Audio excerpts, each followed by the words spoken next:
Welcome back to the Good Friday action here. There's the second match of this exciting doubleheader in the Regional Police Cricket Tournament.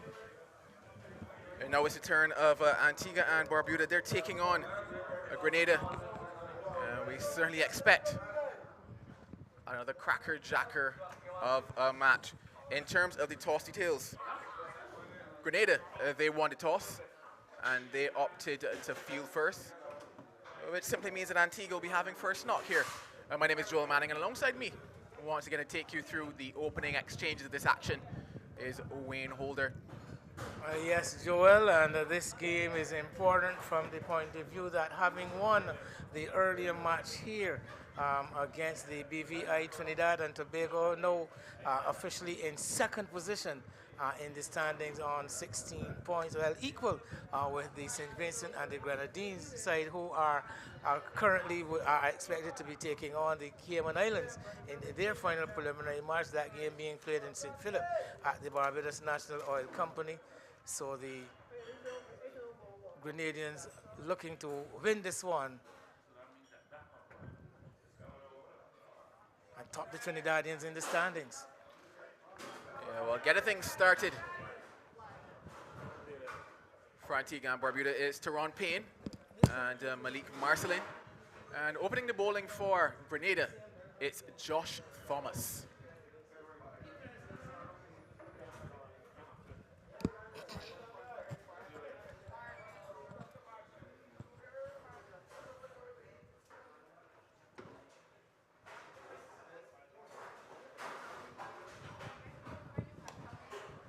The first runs off the bat.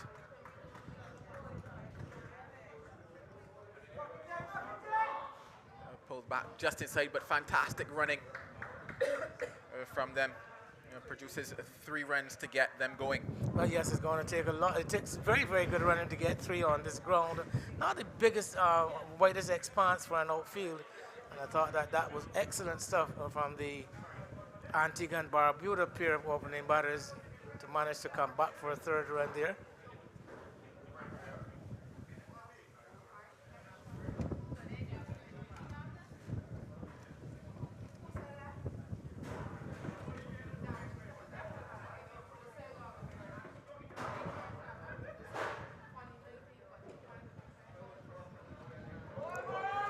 Absolutely fantastic, a gem of a delivery, and it produces the first wicket of this match. Brilliant stuff. Back of a length, on top of that, just outside that all stump, the batsman probing and then looking to pull the bat inside the line, but too late it was for him. That one pitching down and if not necessarily moving away from the bat, holding its own, just straightening on pitching and through to the keeper. Easy catch taken, and the Grenadians strike very, very early. Brilliant work by Josh Thomas. Absolutely fantastic work by Thomas to get things started from them. It's in fact back-to-back ducks for Marcelin. He went for a first ball duck versus Barbados and a first ball duck here today versus Grenada. So double golden duck, we call it. But this is brilliant work from Thomas. He's one of the impressive bowlers coming out of this Grenada side. That delivery, we were in to see if he would have had a chance to see it again. But delivery pitching down just around that off stump, and the batsman forced to play at it, slightly getting the bat away from the body. He didn't make a late attempt to pull the bat back inside the line, but by that time the wicket keeper was celebrating the catch behind. The new batter for Antigua and Barbuda, it's Siobhan Moore. Moore given a bit of a promotion today. He batted down the order in the match before this. He batted at number 6 today, coming at 3, and a different task on his hand, the fall of an early wicket for them. Looking a fast bowler is this Thomas. You know, if you walked into a cricket ground and saw Thomas in cricket clothes, you would immediately think to yourself, well, this is a fast bowler. He has all the looks, all the attributes: tall, broad-shouldered, long limbs, muscular fella.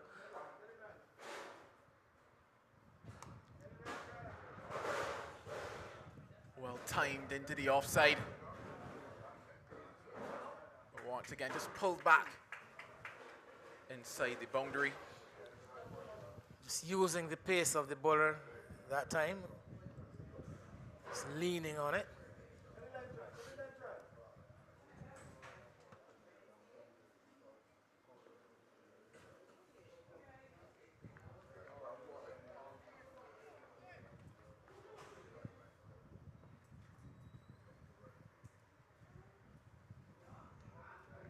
Thomas bowled 3 on trot in their previous encounter versus BVI.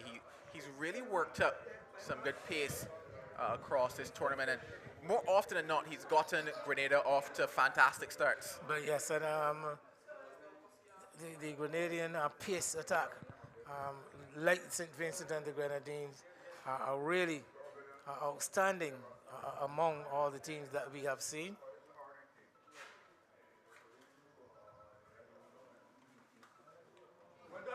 Good grab down the leg side. And they come through for single.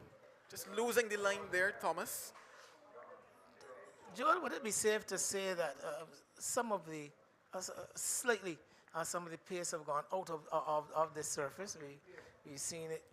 Still a good cricket surface, mind you, but not showing the kind of pace and bounce and carry that we would have seen in the earlier stages. But of course, as you said, this is about the 7th game being played on this service, all back to back. So it's just slightly beginning to tire, I dare say.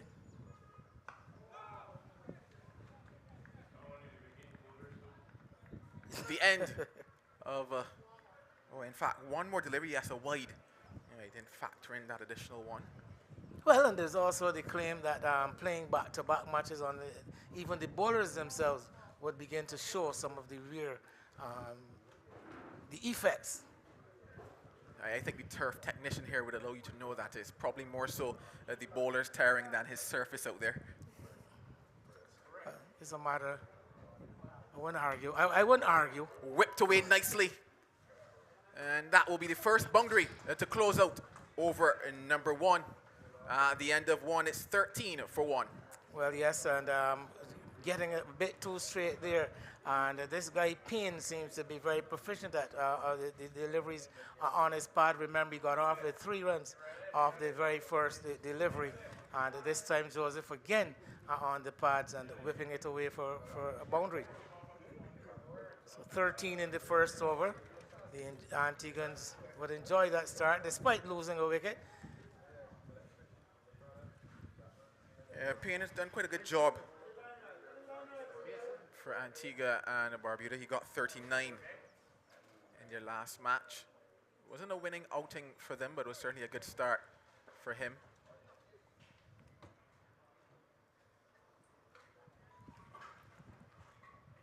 It's interesting to see who the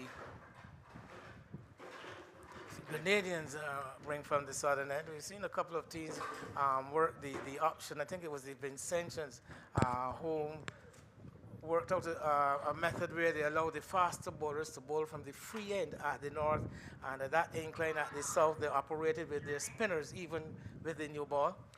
Well, I can tell you that is going to be a seamer in the form of Amikel Dubisset coming from that road end.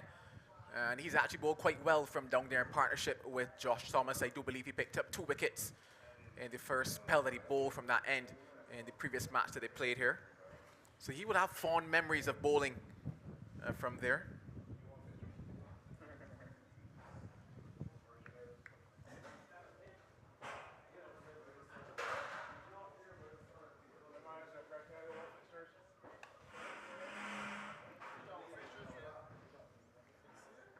Not the same kind of pace on offer from Dubisset as you would have seen from a Thomas.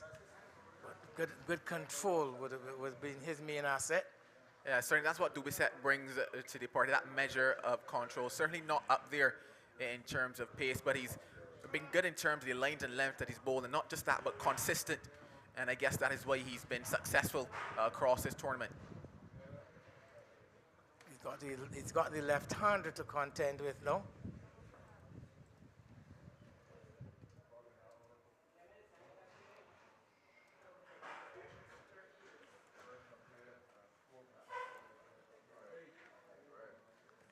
not making that adjustment. Probably.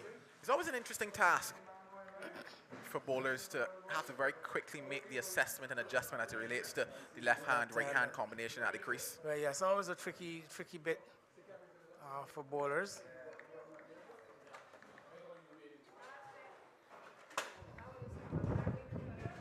A few more spectators have trickled in to take in the afternoon action on this Good Friday.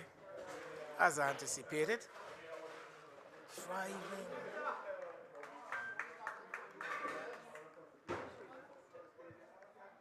To be set, offering a much fuller length, but outside the off stump, and Payne throwing everything at it and missing.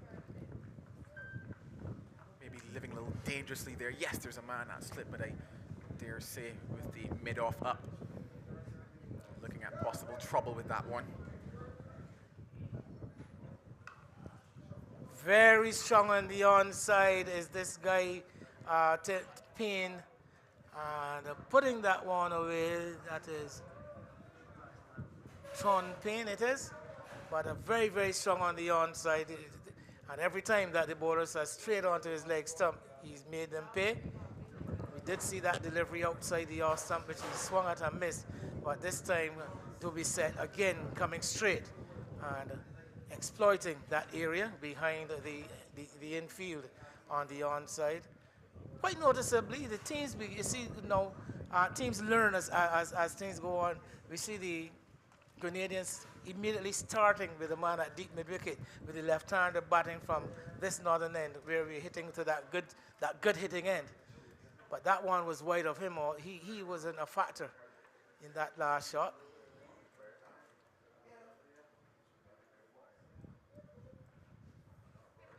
Then he comes back on the off stump and he struggles. Yeah, Payne has certainly been strong throughout the leg side, and it really showed, especially in the last innings that he played here, because he got off to the flyer and then teams made that adjustment and then he started to slow down, because I mentioned the fact that he got some runs in the last match. When I look at the amount of balls that he faced to get, I believe I mentioned it was 30, and I believe it was off of 43 deliveries. He really slowed down as the innings went on.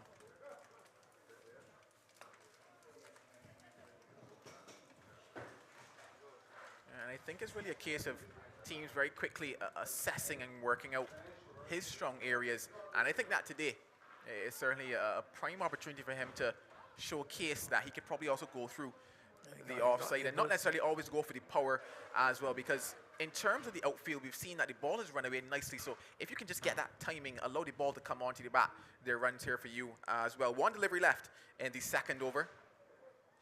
There's always the option of using the pace of the bowlers.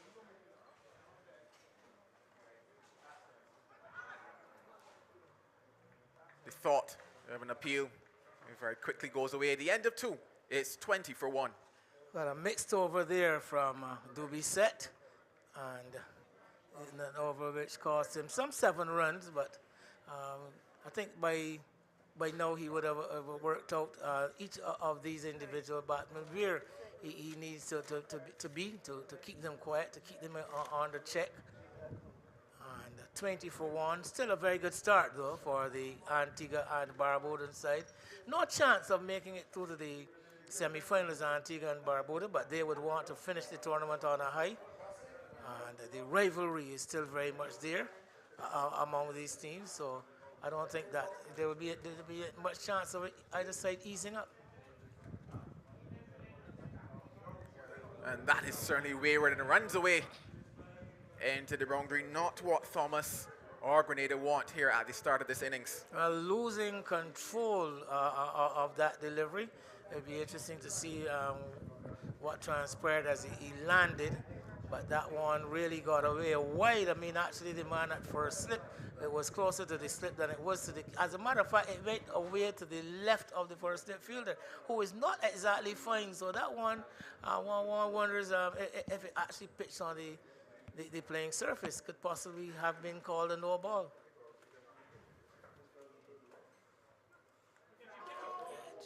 Living dangerously. And, well, that one also makes its way into the boundary. Well, dangerous but lucky. say fortune favors the brave, and that time having a swing at a delivery on the off stump was Payne, and not in control at all.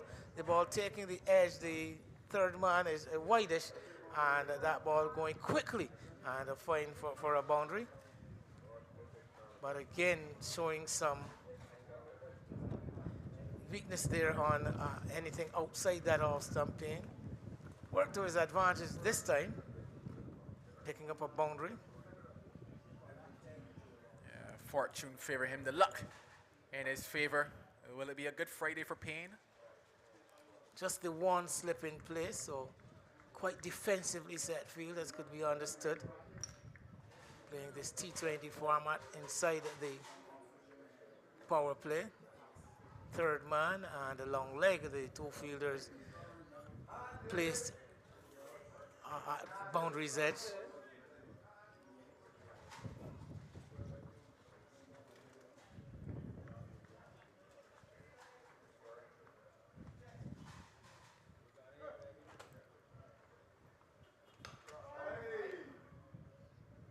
Bottom hand coming into play once again from Payne. Into the onside. So rattling along at a good rate. A very decent rate, Antigua and Barbuda. Minus that wicket, and it's certainly a start that they could be happy with.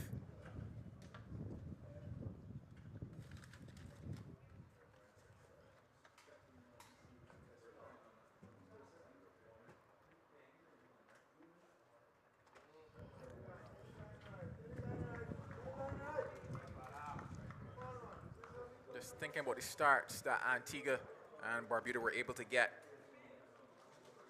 in this tournament. I mentioned the fact that Payne got them off to a flyer in a previous encounter.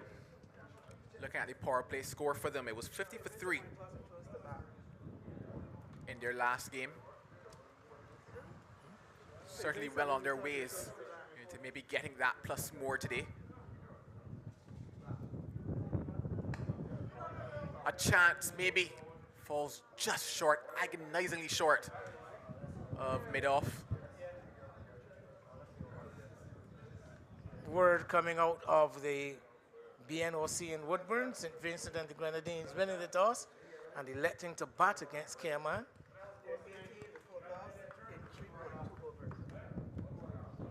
18 for no loss in the fourth over. So we try to monitor the proceedings there, because very much positions 1 and 2 up for grabs in these last 2 matches of the preliminaries.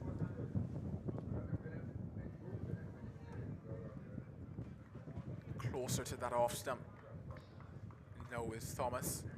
Thomas struggling somewhat. I suspect the breeze coming across the ground was, might be a factor in his control or lack of control with a few of his deliveries.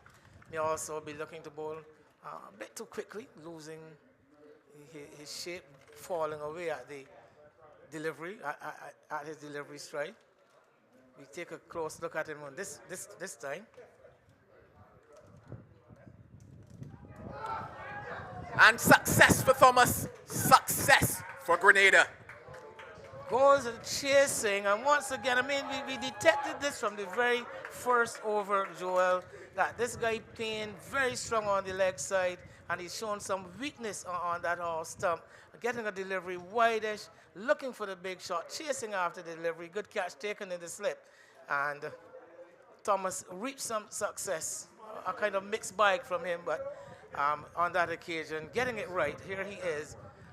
Starting outside the off stump, looking for the big drive, and the ball, well, a fairly straightforward catch, juggled a bit by the man in the slip area, but importantly, he kept his eyes on it all the way, kept it under control, and Payne, who could be a dangerous character, comes back to the pavilion, 32 for 2. Yeah, never looked comfortable outside of that off stump, did Payne. He goes for 17. 32 for 2. Just one delivery now left in over number 3. Striding out to the crease, Damon Valentine. Thomas gone for all of 25 in those, well, one short of 2 overs, but has managed to pick up the 2 wickets. They will certainly like the wicket of Payne, as we mentioned. He could be very destructive. And now a chance to maybe just peg things back a little bit, apply a bit more pressure to Antigua.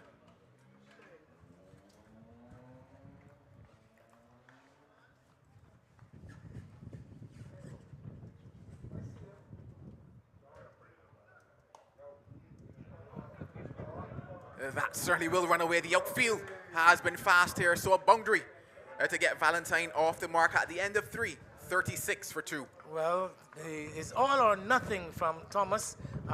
In those 2 overs we've seen from him so far, whether it be a couple of very good deliveries, picking up the 2 wickets, but he's also offered a lot to the batters, and this is a left-hander with a difference, pitching upon that all stump and stroke nicely into the cover area.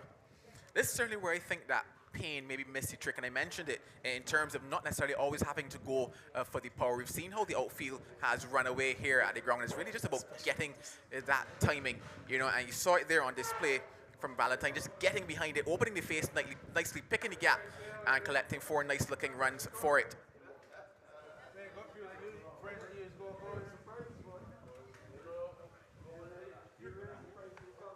Hitting high up on the bat is Dubisset. Doesn't necessarily have the pace of Thomas, but still gets up there, hits the bat hard, maybe just slides on a little quicker than you might expect. Hard-working bowler. It's hard work getting up that slope alone, then to have to deliver.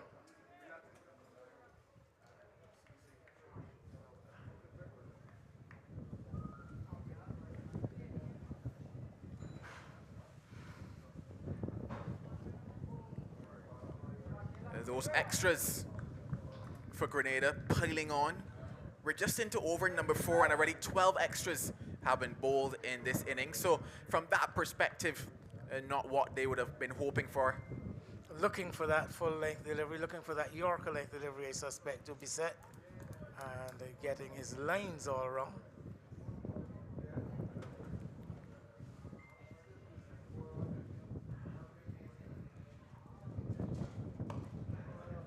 Well, he's given that the good treatment and collects 4 for it. Missing that Yorker again, and made to pay by Moore. Going with the tide more or less, the ball angling into the toes and helping himself over the mid-wicket fielder. So just a matter of getting his length organized to be set. They've bowled some good deliveries, but in every over, there's been at least 2 bad balls which the batters have capitalized on.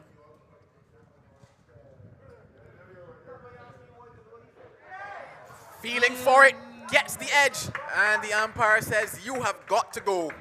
Well, we talk about getting length, Joel, getting length right. He was too full on the 2 previous occasions. This time he got it just right, just back of a length, on top of that stump, and the batsman flirting away with it, playing away from the body, and even from here, I could hear the nick, even with the headphones on, we would have heard that nick, and a simple catch. Oh, that's what they're playing away from the body, no movement of the feet whatsoever, and technically getting everything wrong. Good delivery though down on that stump, and getting leg side of the ball, playing away from the body and getting the nick.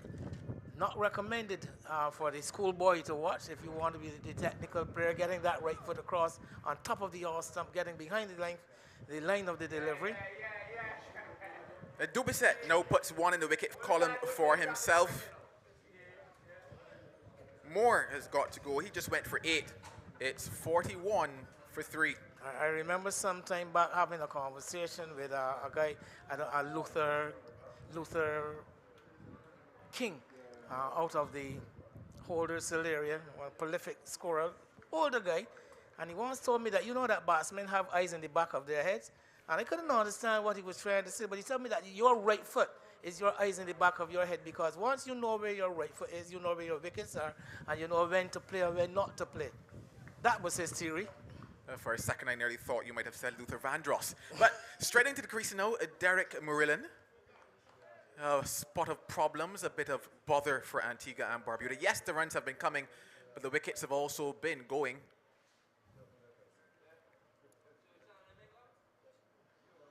And once again, adding to that extras column, you wonder. Into over number 4, 20 overs to be bowled in this innings. If we're already here at this stage with 13 extras bowled, a total of maybe 160 on the board, 170. You look at it with 20 extras, you subtract it, and you tell yourself you've not done the job. Not only 13 extras, 13 wides, which means that a number of the deliveries will have to be bowled over.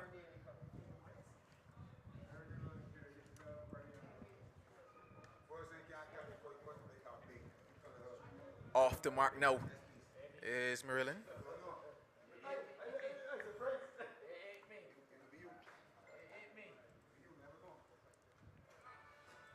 A few more families making their way to take in this Good Friday action. Yes, good afternoon recreation for a number of persons. A nice little picnic ground. This is a few trees around space that you could maybe spread out a quilt and take in this lovely action.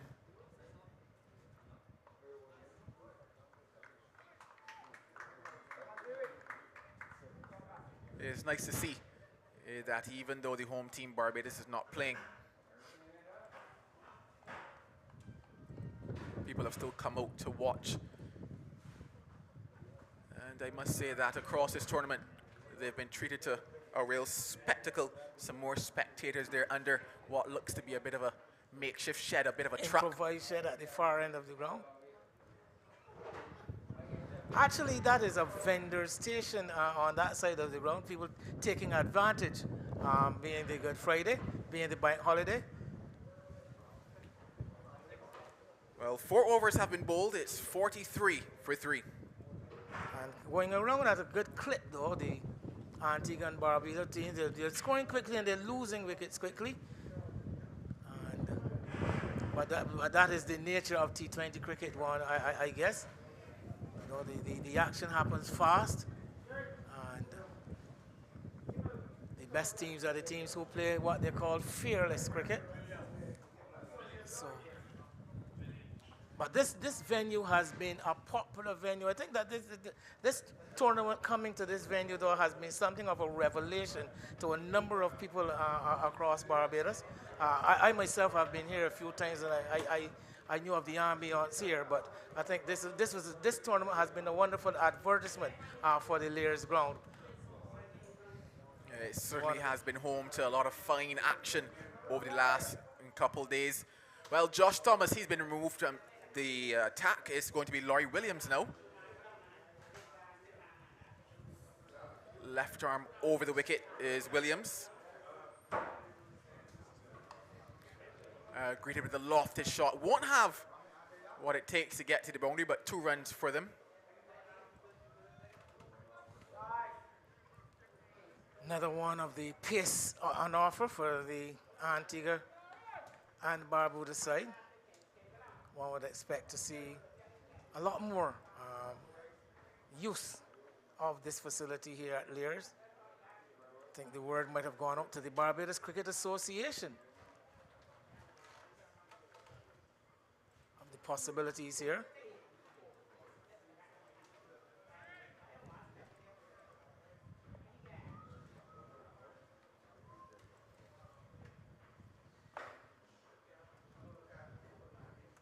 They're still looking for that power. Yes, we're in the power play. Only 2 fielders out, but certainly rotation of the strike, even in these early overs, comes into play. First look at this left arm for me, the left arm of Laurie Williams. I think I've heard that name, Laurie Williams, before in a much earlier vintage.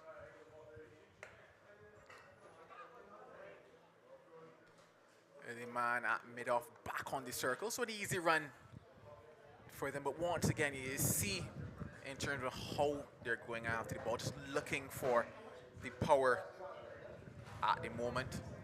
So far, he's operated a very full length, Williams. to the left, to the right-hander. Now he's got the left-handed Valentine to deal with. He's going to send the third man back on the boundary, white third man, and the long off on the boundary. 3 men inside the circle are saving one on the offside. Short fine leg, backward square, mid-wicket and mid-on. Again, he's full, tickled away.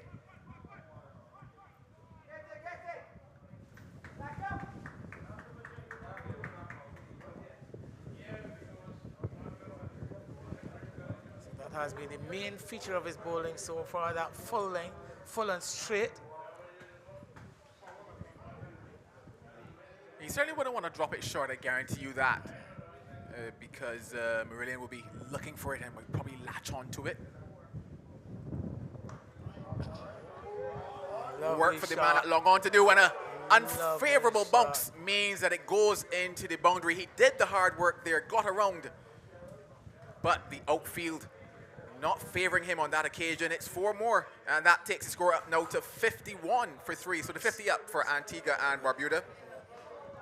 50 of 37 deliveries and 6 fours, but a lovely shot. That ball was beautifully timed, Joel.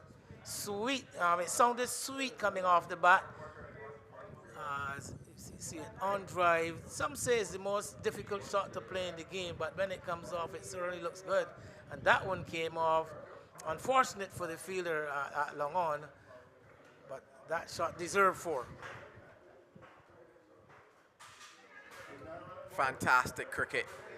Excellent cricket to close out over number 5. It's 52 for 3. Not a bad start for the bowler there, Williams. Did concede that boundary, but generally full, straight, keeping the batsman playing exactly where he wanted them to play. He wanted them to play the ball up the ground, and generally that is what he succeeded in doing. Yeah, it was certainly a good first over from him. A little unfortunate in terms of the bounce that the man at long on got, because that's exactly what he was looking to bowl, and it technically should have only been 1. You can't really be too hard on the fielder for that one. 9 runs coming from that over. The first signs of spin now being introduced by Grenada. Well, bowling a spin in the power play, always interesting. So the 1 over left in the power play and the spin being introduced.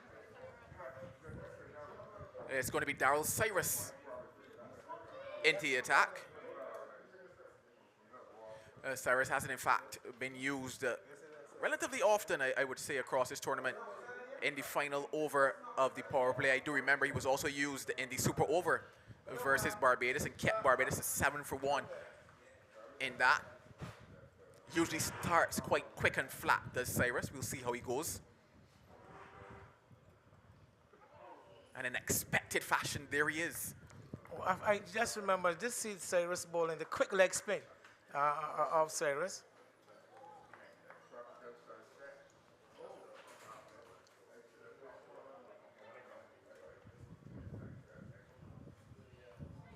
Andrew Mason may know what I'm talking about when I say Bhagwat Chandrasekhar, the former Indian leg spinner, man with the withered arm, they call him, very quick through the air. Anil Kumble was of that similar type.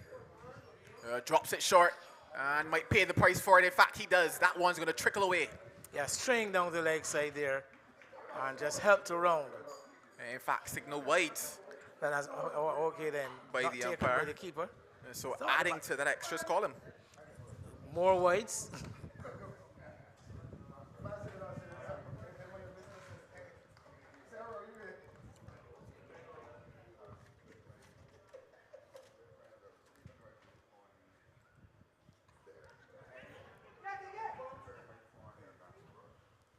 Looking at the total right now, extras in fact are the top scorer of the innings at the moment. So Antigua and Barbuda being helped along quite generously by the bowling of Grenada at the moment.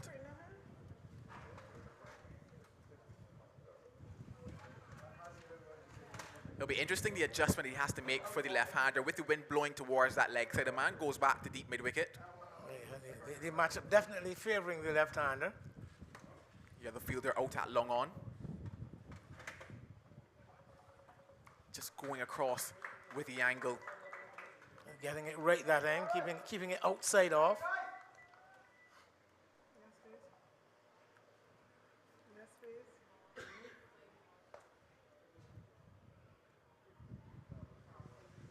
You certainly wouldn't want to give it too much room though outside that offside, but especially with the pace that he's bowling at, because simply opening the face of the bat also presents an opportunity to allow the ball to run off here. But it's been a relatively good over so far from him. One delivery left in it.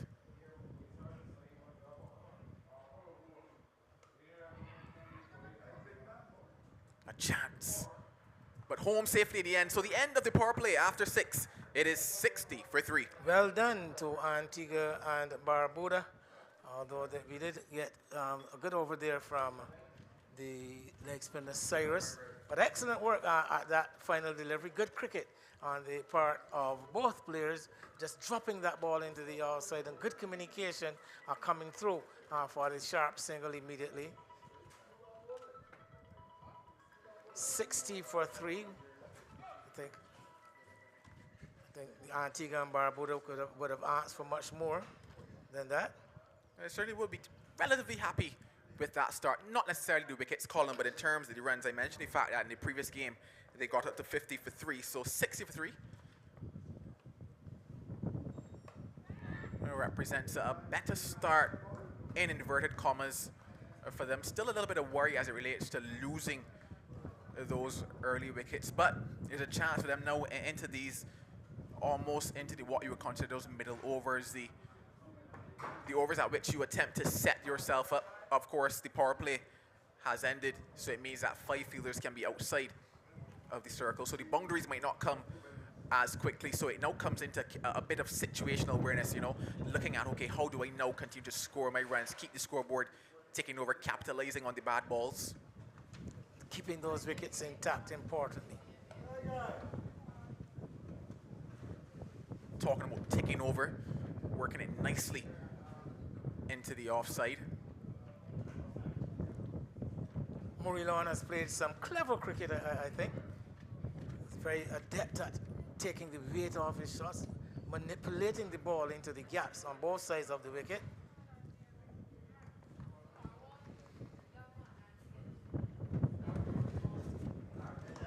A chance for a catch, but instead it races to the boundary. Oh, that would have been a beautiful grab if it had stuck in.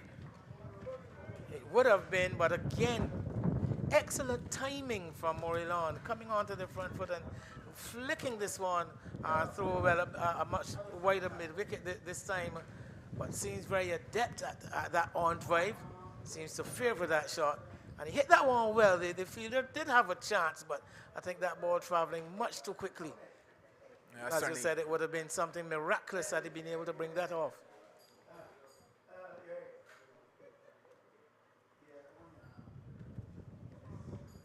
Goes wider of the off stump, but indeed, had he pulled off that grab and belatedly signaled a wide by the umpire, those outstretched arms. But yeah, had he really grabbed that, it would have been a celebration for Grenada. Once again, having gone too straight the previous delivery, the bowler looking to push it to the outside the off stump, getting his radar wrong. Speaking of radar, well, it's off again. Off to the races, and that one will be another boundary. Signal leg byes by the umpire. Well, yes, again, a bit too straight once again. So mixed bag. Once he was too straight, got on driven, wide of the off stump, too wide. Now he's come back straight again and conceded 4 more runs by the leg by route, I must say.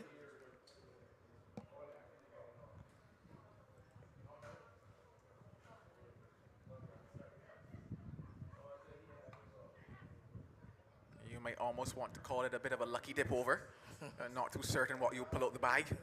Just one delivery now left in it, 12 runs so far. I'm liking this guy Murilon, Joel. Again, manipulating the ball well, finding the open spaces whenever possible, and every time the bowler strays on that leg, he puts it away for 4.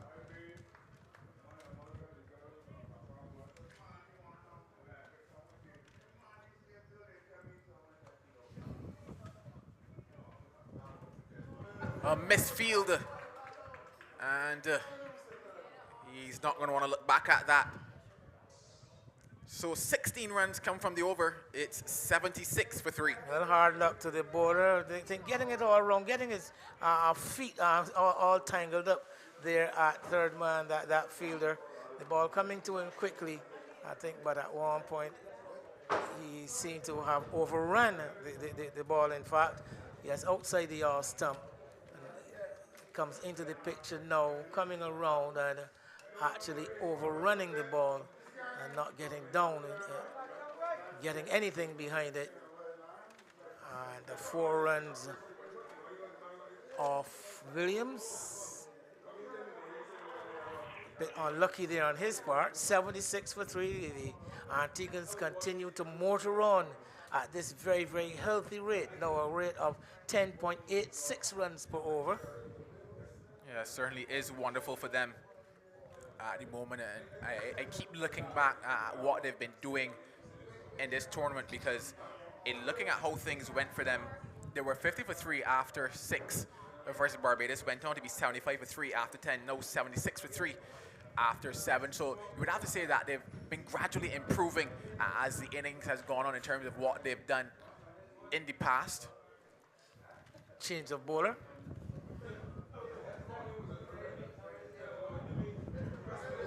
Reynold Charles being introduced into the attack, and at one stage I thought it would have been signaled wide by the umpire instead, probably just saying it was just inside of that white line.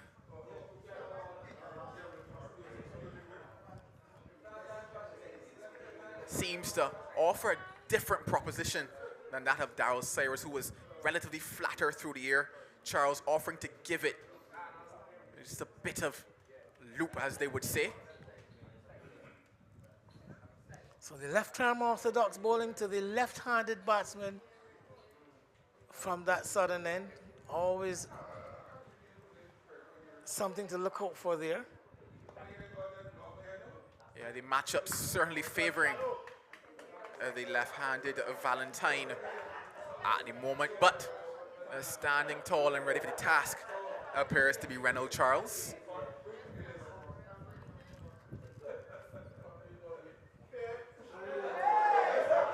And he's given him. So Charles strikes, and that's wicket number 4 down. Well, Charles has got his man bowling over the wicket, delivery pitching down just outside the off stump, skidding straight through, and the left-handed Valentine coming onto the front foot, probably looking to run it over his square on the offside and opening the face of the bat, not offering the full face of the bat. Gets a slight nick, and the keeper standing up took a smart catch. And the action in this Antigua and Barbuda innings are fast and furious. Wickets falling, runs are scoring, 77 for 4. Yeah, we talked about the matchup there favoring Valentine, but Charles, he had something different to say there, pushing that one through across him, taking the outside edge, and well, celebration for Grenada. They've kept themselves in it. A fantastic grab behind, somewhat of a thin edge on that one. Pushing again at it was Valentine, and he has to depart for 11, 77 for 4. They were deliberately pushing that one outside the off stump, not wanting to offer the left-hander the opportunity of playing him into the onside. And the batsman Valentine falling for the trap, chasing after the delivery. Well, the new batter is Malik Gerald.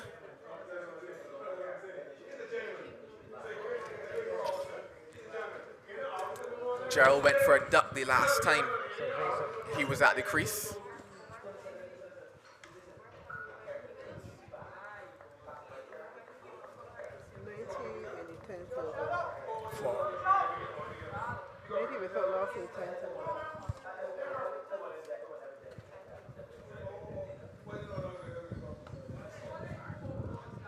St. Vincent and the Grenadines 90 without loss after in the 10th over at Woodburn. Yeah, they're certainly motoring along over at Woodburn, but here at Lears, 8 overs have been bowled. It's 77 4-4. And a successful entry into the attack, captain, pulling the leg spinner out of the attack after just the one over and bringing the left arm orthodox spinner, reaping success with it immediately. Well, we see why Cyrus was taken out of the attack because they had plans on bringing him now from this pavilion end. So he's coming back now to bowl his second over of this innings. Switched around, quite understandably. The spinning, expected to generally spin the ball away from the right-handed batters. That's certainly what Grenada would be looking for, because we mentioned once again that win factor and looking to get that field right, especially on the leg side. There's a man at deep square leg, a man at deep mid-wicket. The long on is also here on the boundary. So in terms of ensuring that the protection is more so on the leg side is here for Cyrus. There's also a man sweeping on the cover boundary and a long off. Those are the 5 men outside the circle at the moment. And he fires that in expected fashion.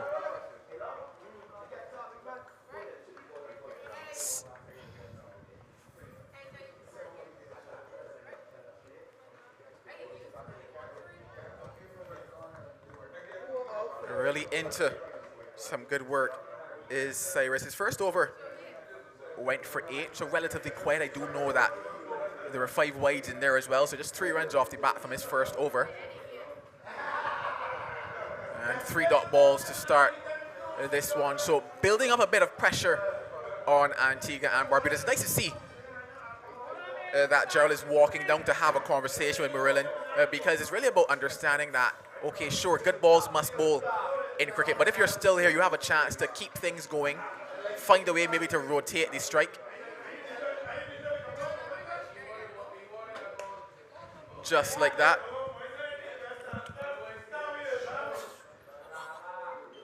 Which one may suspect he might have told him, if you notice, Moreland was prepared to play the ball off the pitch. Whatever that discussion was, we noticed that the next delivery, Moreland was onto the front foot and driving to mid-off, not staying back in his crease. So that may have been the message. Certainly doesn't get the connection onto it. The fielder has absolutely no clue what is happening. He was looking up, but the ball was down, and they're scampering. Oh my goodness, there's trouble here. Should be a run out. Oh no. It is all happening here. A circus of events, you would have to say. When I was a boy, Joel, there was a television show called Foul Up, Bleeps and Blunders. And it all happened there on that occasion. The batsman looking for the big drive, mistimed it badly. The ball fell harmlessly into a short, whitish extra cover position. The fielder at middle, at long off, looking to the skies, expecting the ball to be coming somewhere near him. Then we had a situation where the non-striker Gerald came coming back for a second run. Well, the striker actually, and both batsmen left in one crease. The return came into the bowler, who fired his return up to the striker's end, but luckily for Gerald, the keeper unable to take a wide return. So well, then, in the end, all is well that ends well.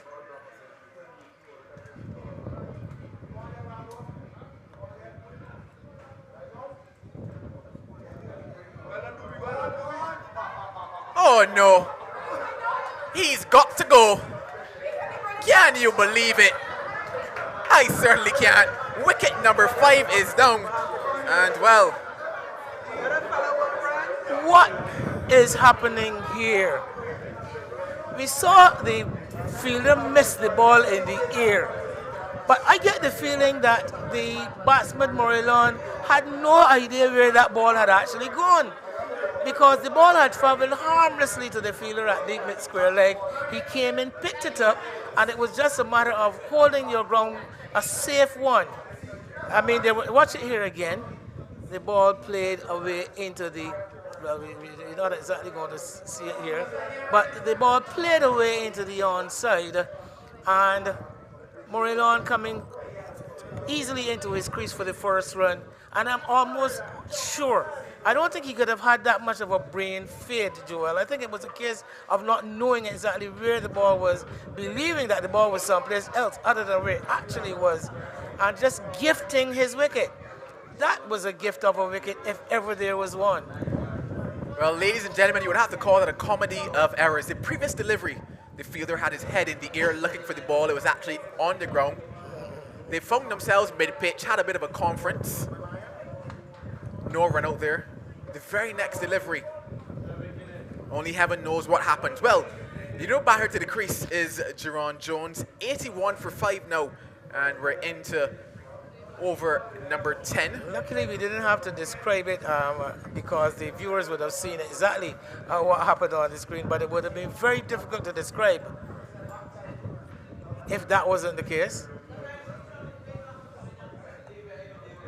Still a lot of chatter going around the venue because I'm certain that many are bewildered, confused, and confuddled as to what their eyes just witnessed. But there's still lovely cricket action here at Lears. Charles to continue.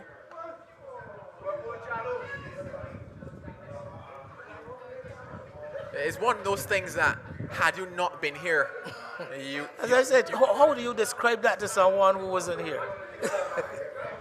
A gift of a wicket. The guy just forfeited his hand. Be interesting to hear his perspective, though, Joel. Very much. Well, they've not stopped talking about it here at Lears. We talked about the fact that running will be crucial, especially when the boundaries weren't coming. Things slowed down for Antigua and Barbuda.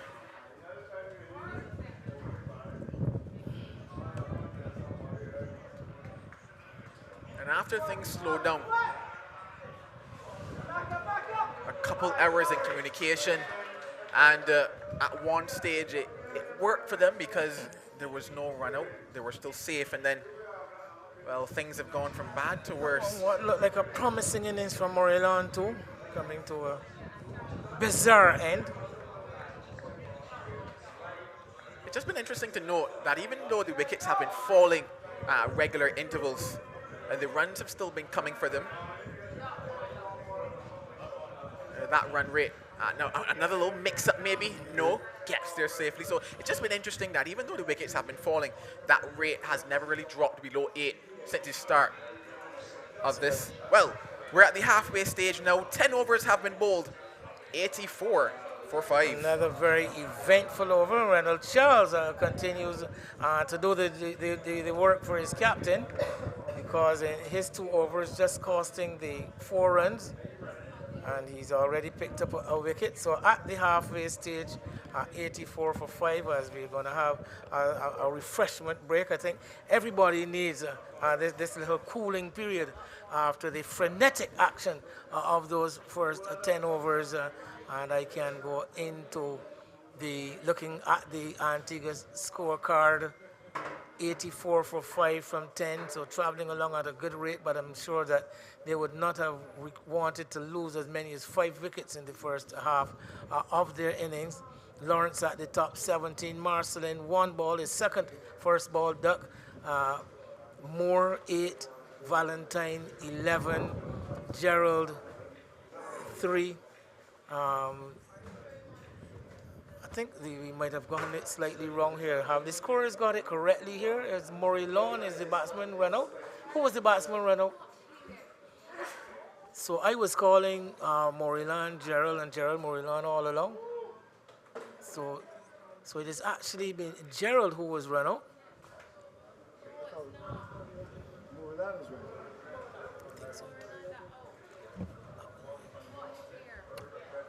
Reading the wrong scorecard, Andrew, the wrong monitor.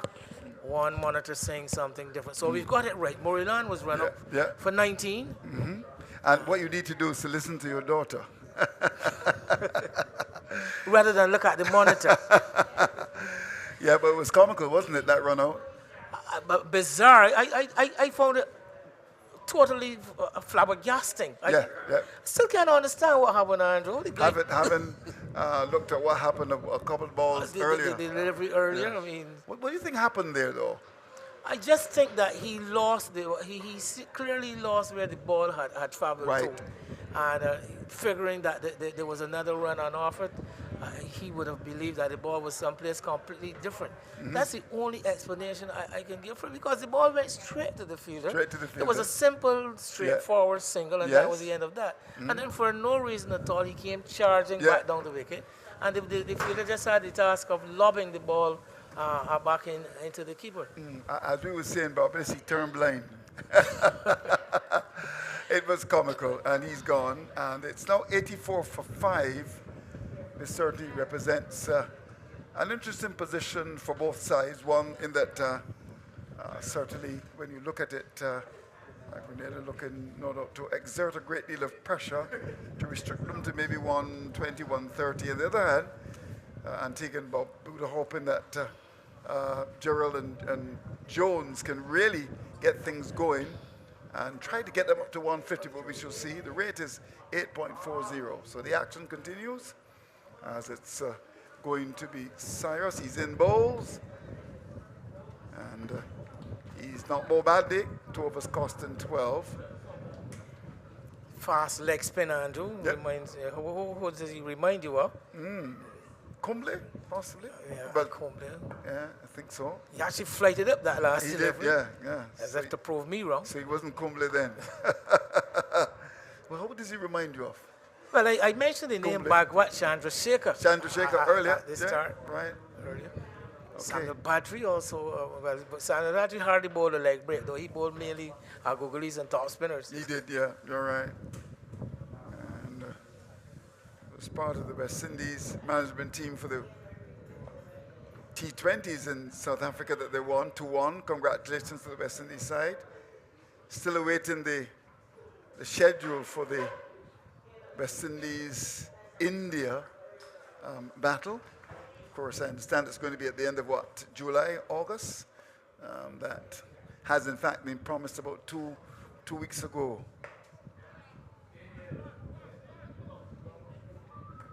But what Cyrus has been able to do is to keep the batsmen in check, keep things fairly quiet from his end, very economical up to this point. You know what they say about the commentator's curse? He's come and bowled a full toss and got knocked out of the ground next delivery. So Jones, of course, just playing it safe now with the loss of Merlin run out needlessly for 19. Suppose he wants to just knock the ball around and then go for the charge if possible later on in the innings. But we shall see. No, that's it very well. That's gone. It was wide, and he hit it through extra cover. Lovely power exhibited there, and that was hit away for the 4. But he had to chase after that and hit it very well. 92 for 5. One of the few deliveries that we didn't see pushed through by Cyrus. It was floated up outside the off stump. And as you said, the batsman coming across his wicket and reaching out to it, but timing it well, very well timed, hitting it hard over extra cover. The other thing too is that what I note is that a lot of bowlers tend to go for a boundary of the last ball. Maybe, as a keeper, with some distinction for YMPC. I'll invite your thoughts on that, because I don't know what it is. I mean, you bowl well, good single, putting some pressure on the fielder coming in from that cover area. But then I don't know what happens if they lose the plot, but they generally then bowl that last ball badly. Looking to do something differently, happen to be successful, probably now trying to see if they can outfox the batsman. So will they come back for the second, where they look to be very fit policemen, and they will get that second run.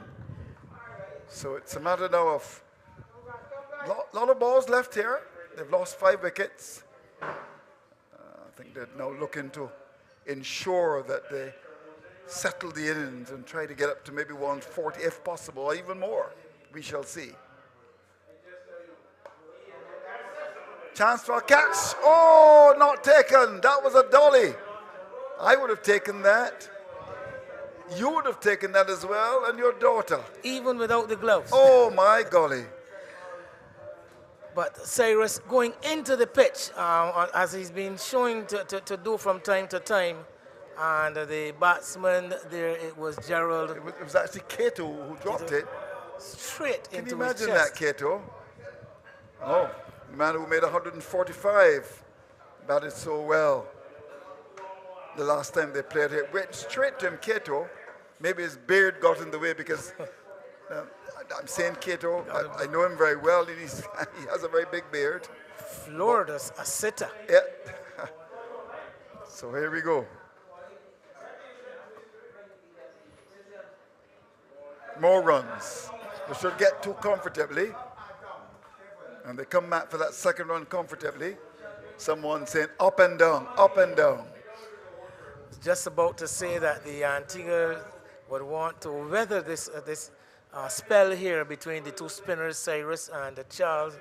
Just as I was about to say that, the batsman offered an opportunity for a catch.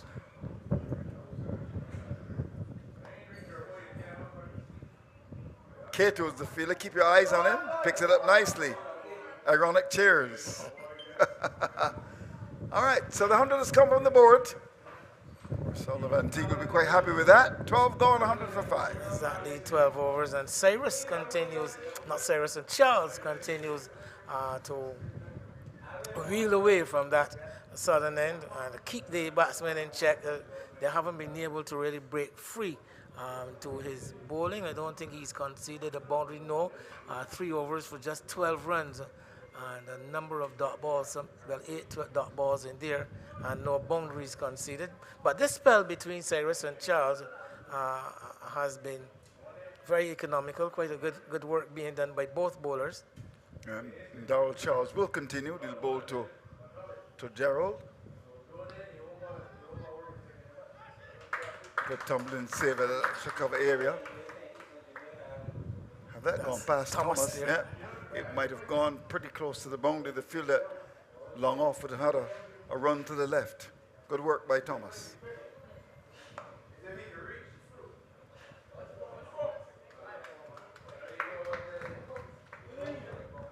Still doing a good job. They've added 20 so far. And just hoping to be at the crease when it's time for the happy hour. I don't think Grenada would mind the singles.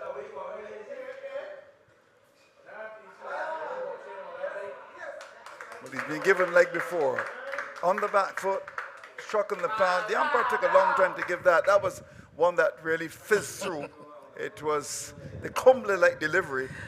So palpable that it almost seems as if the umpire was giving her a chance to walk. Yes, yes. Was giving the batter a chance to walk for leg before wicket. And let's have a look at this. On the back, yes, that would have hit not the off stump, not the leg, the middle. And a good change of pace as well by the bowler, producing the wicket of Jones. Gone for 5 is 101 for 6. Skidding through again, bowling it into the pitch, and the batter get that hit on the back foot right in front of middle stump, Andrew. Yeah, look at the umpire there.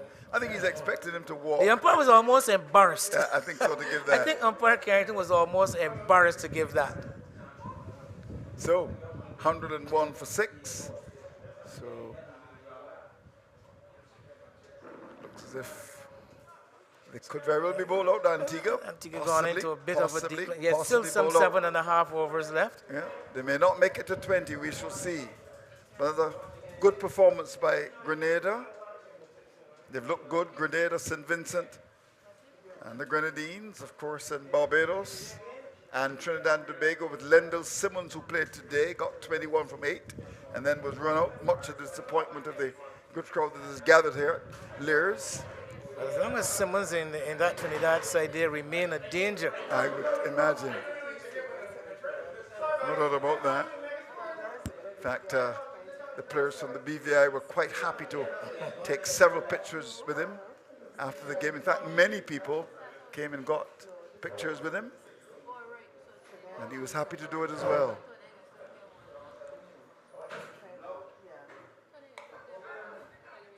One of the star players of that dominant era for West Indies in T20 cricket, Lendl Simmons. 2 World Cup victories. I think he would have been involved in both. Yes, he was, very much so indeed. Very important player for the West Indies. Always gave them a good start as well. So Cyrus's last ball. And he's been pretty good, Cyrus. Bang on target. And he's finished his 4 overs, 1 for 23. So good work from Darryl Cyrus, the leg spinner, by Crick. Excellent And work. he must be quite happy. So at the end of over number 13 is 103 for a loss of 6. Excellent work between himself and Charles. The spinners really doing the job for the Grenadians here in the middle overs as we head down to that final death stage of the innings. But I'm afraid that the Antigua and Barbudan team may find themselves short of a couple of wickets whom they would have wanted to have at their disposal going into the death. Yep, you're right. So it's going to be Charles to continue. Too short and put away. That's 4. That's 4. So extra cover. Bad delivery. And put it away. First real rank bad ball bowled by Charles. Again, looking to go into the pitch. I've been recognizing that has been part of his method, bowling into the pitch, but on this occasion, offering too much room outside that all stump and being put away. But Andrew, you know, you mentioned about the West Indies. Sorry. You're right, it was too short and wide. Almost like a free hit there, really, over extra cover. And that was not good bowling at all by Rendell Charles. Into the pitch He's again. short. And he's pulled away. That's gone for 6. And that deserved 6 over backward square. It was a rank long hop and put away by Gerald. Well, all the good work that he would have done in the previous 3 overs really undone with these last 2 deliveries. Meat and drink. Yep. On a Friday afternoon. Mm-hmm. Good Friday. And a good shot. Yes, I was telling you, Andrew, you talked about the West Indies 2-1 victory at the T20 series in South Africa. You talked about Lendl Simmons and that dominant West Indies period. That 2-1 victory, though, would that have represented like a close of a chapter? Because here we are, the West Indies beating a top 8 side in the T20 series with none of the real old stalwarts. The Bravos, the Simmonses, the Pollards, Gales, none the like. Would that have represented then the close of a chapter at the beginning of a new one? Possibly, yeah, that's a good point you're making. Much better delivery from Charles, good length, good line.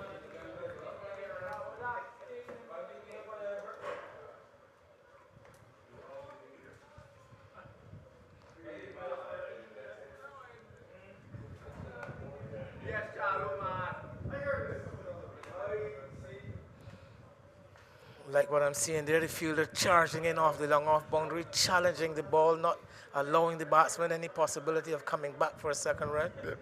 Interesting you talk about that series, and only recently I saw a piece coming from Tom Moody, who said that Alzari Joseph, in terms of his variations, remind him of Andy Roberts. Andy Roberts, yes. Interesting comment he made. He talked about Sir Andy's ability to bowl at different paces without any discernible change of action. Yeah. Well, I immediately called Sir Andy about it, and he was explaining to me what he used to do and confuse bats with a change of pace. They look for a run here and they'll get it to possibly, yes they do. Good aggressive running. One also gets the feeling that Sir Andy has been doing some work with Joseph, who was an Antiguan like himself. Yeah, indeed. And he's really come on quite nice. It took a little while to get going. And of course, he may be following the fortunes of his guys from Antigua. At the end of over number 14, 115 for 6. Oh, yes, excellent. All-round bowler, Alzari Joseph. He's got pace. He does things with the ball. He like I said, he has his variations, both in pace and in swing and in movement. And he's really been a find, a treasure. I think he has now become a treasure for the West Indies. I think he just needs some backup support. Waiting to see how Jaden Seals comes back from his setback. Yeah, he's been out for quite a while, Jaden Seals. It'll be interesting to see how he shapes up when he comes back onto the scene. Well, Josh Thomas comes back into the attack. I suppose that Grenada looking to wrap it up here, bringing one of their top bowlers back to wrap it up, possibly. He was a bit wayward with a couple of deliveries, but he got the 2 wickets at the top. He's pacey. Very pacey. He's always going to be a threat to the batsman. Yep. But he starts his third over as we start over number 15.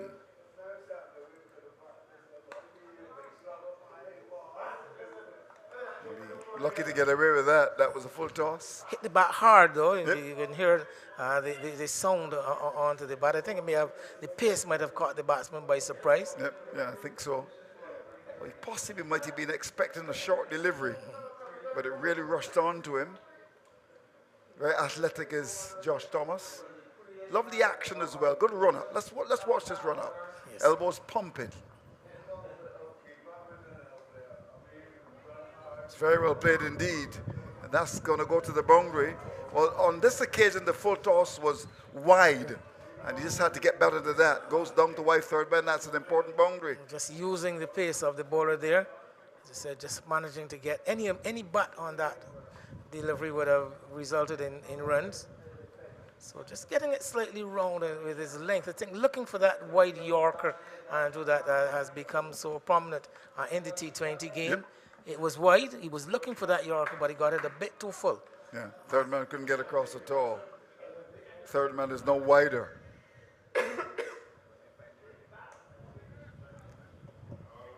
And will have some work to do. This time he gets the Yorker.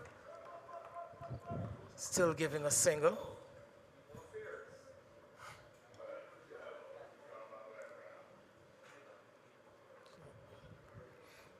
So partnership of 19 here. They'd love to stretch it to 50. And the rate is 8.28. And I think they'll be trying to get to possibly 150.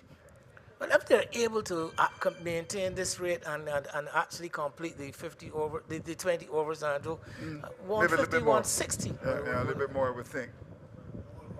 What a wonderful change of pace. The batsman Gerald played a day and a half early.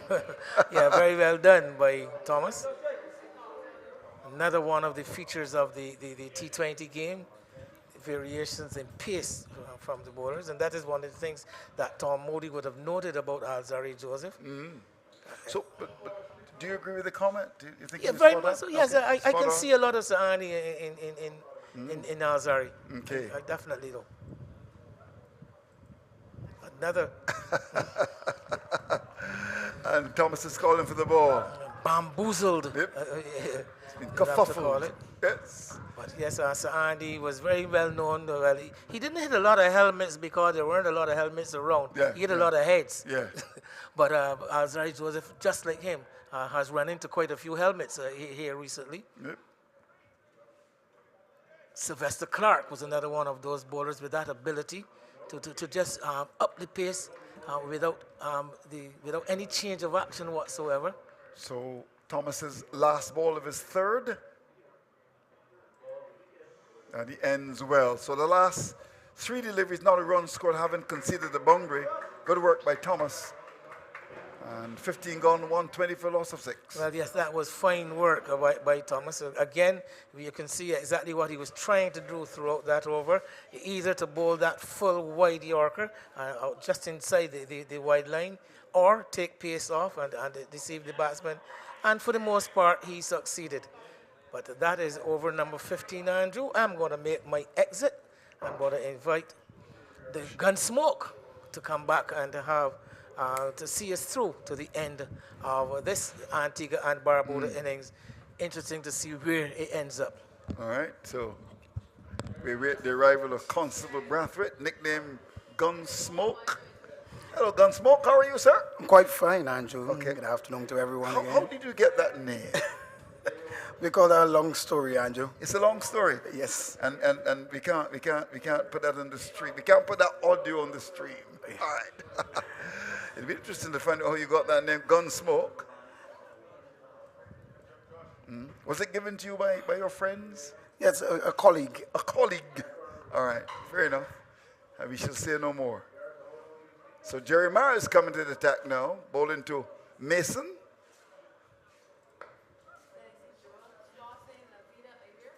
So it certainly matter a little bit to Tariq Mason. So this is over number 16. 121 for 6. Partnership of 20 important runs. Could have been different.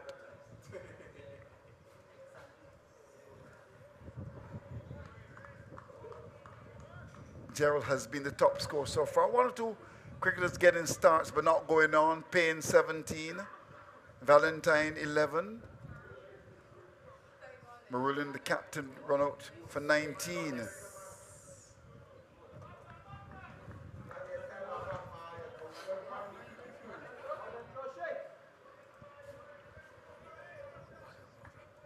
So Jeremiah has just conceded 1 run in the over and will want to finish strongly here.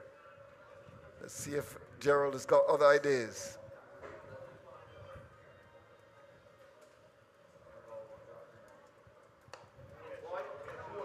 Catch should be taken. It is.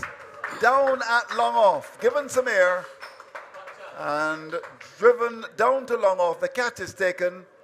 And Grenada has been very, very good.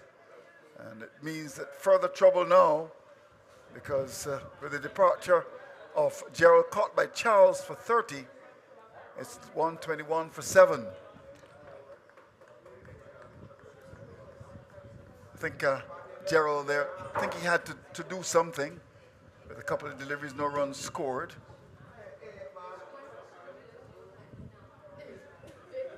Certainly was a good catch taken. But when you look at it, really, 121 for 7 in trouble. Yes, Antigua and 120. Barbuda. Yes, Antigua and Barbuda, 121 for 7. Certainly would want somebody to come to the party in this latest. This is a happy hour stage of the innings, and we will want somebody to pick up those essential boundaries that they can get probably over 150, the score, to give Grenada a target that would be probably challenging. Yep. But given the way Grenada have been playing, much targets are not challenging for them. They But look good. they look very good and compact. And even today, in their bowling, their field setting, they've had 1 or 2 few blunders. However, they have still looked like that competitive unit. So Boston comes to the crease, wrapped in the pad, big appeal. Maybe sliding it down the leg side, but a dead good over from Jeremiah. And over in which he got a wicket and just conceded 1. Applause you can pick up in the microphone. 16 gone, it's 121 for 7. Yes, Andrew, and Antigua and Barbuda will want to get some boundaries at this stage and rotate the strike to put the pressure on Grenada. And certainly Grenada, who have continued to show class in this tournament. And I think in the semi-final tomorrow, you want to see if they can continue that way, Andrew. Yep. So tomorrow, the place to be would be at Weymouth. And it starts at 10 o'clock. Let's hope the weather is good. It's been absolutely brilliant so far. A little bit of rain this morning when I was doing my early morning jog. But given away to brilliant sunshine. Of course, this is the time of the year when you struggle to keep your outfields in good shape. We know there are some grounds that are really struggling. And if we can get some rain during the week with the season started on April the 15th, that will be very good. I mean, fair amount of rain to just help the grounds. They really need it. Well, Andrew, the information from the Barbados National Oil Company, where St. Vincent are taking on the Cayman Islands. St. Vincent 192 without loss in 15 overs. Say that again. St. Vincent playing the Cayman Islands at the oil company there, Woodmore. 192 without loss in 15 overs. What a performance from St. Vincent and the Grenadines. 192 without loss in 15. And the openers, Hooper, he's on 93. Right. And Brown on 75. All right. So we kept you up to date with that game. St. Vincent and the Grenadines. Grenada, Barbados, Trinidad and Tobago. Looking for the coup de grace.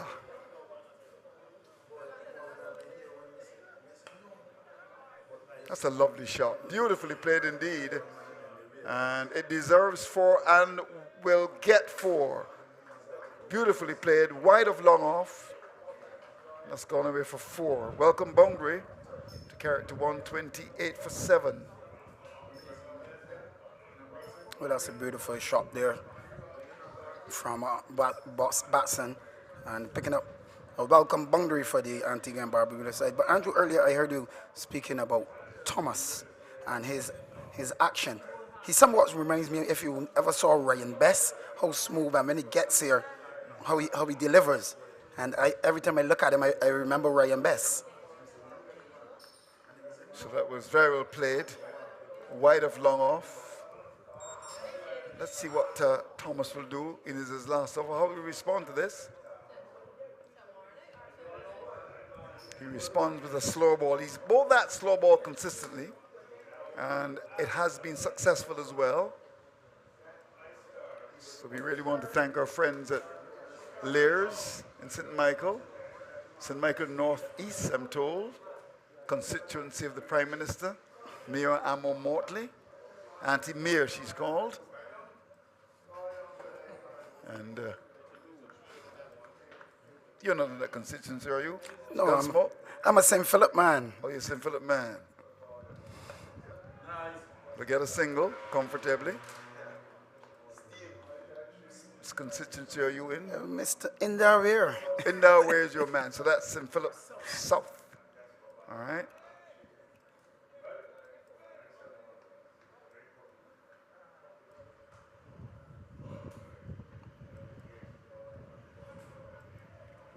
So here's Thomas to bowl his last ball. He's conceded 40, a bit expensive, but he's picked up 2 wickets. Last ball of over number 17 is about to be bowled.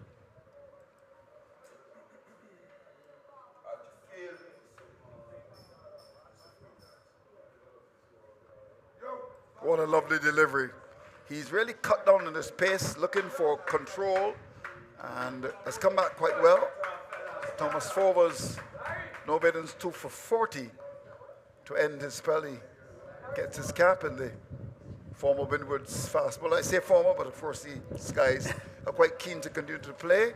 Has done well, very athletic, good action, good pace as well. And I'm sure when he goes back to Grenada, he'll tell everyone that the pitch at Lears is a good one for fast bowling. 17 gone, 127 for 7.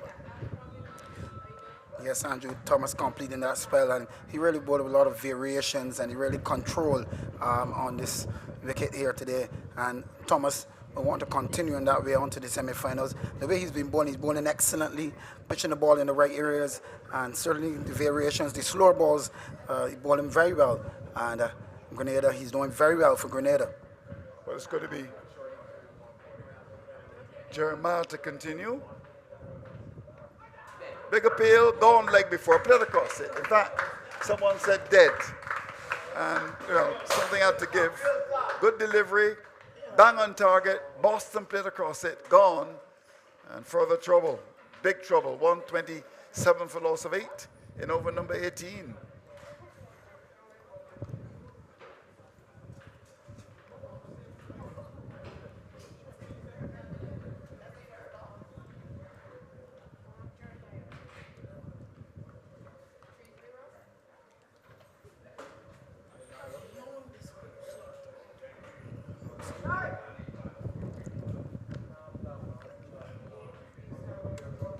Yeah, been right across it. It's a ball that was full and would have hit the middle stump. There's no doubt about that. The umpire had a very, very, very easy decision to make there. What you find, Andrew, from yesterday, you find a lot of batsmen playing a lot of cross-batted shots, and the LBW, especially in the Barbados camp, and you realize that yesterday that was their demise. Yep, well. Cornelius comes out to do battle. James Cornelius. And will want to stay along with Mason and try at least to bat the 20 overs out and eke another 20 runs. We shall see. Here's Jeremiah.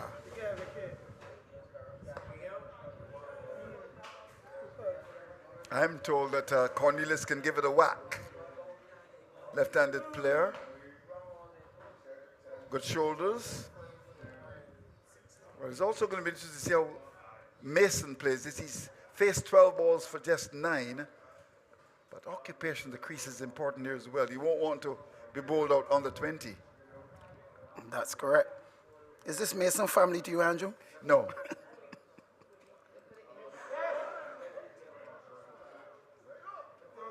Good bowling by Jeremiah. It was wide. Saw the batsman come in and bowled it wide.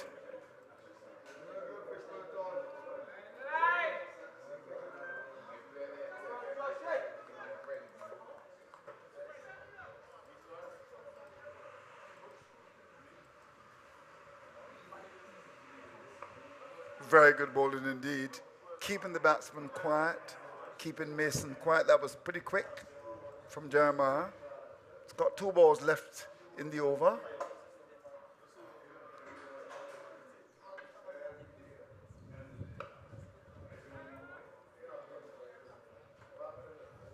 Mason gets a single, and I suppose would maybe want to keep most of the strike here, but this has been a good piece of bowling by Jeremiah. He's just only conceded 3 and is about to complete his second over.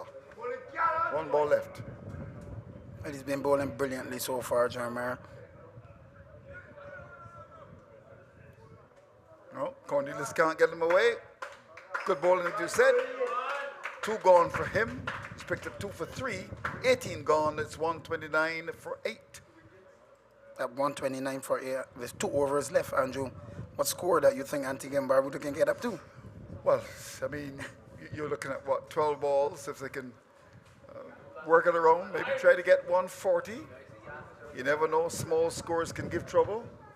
But at the moment, 129 for 8, they're short, there's no doubt about that. And Mason has got the strike, and he can bat a bit. I'm sure they'll welcome a couple of boundaries here.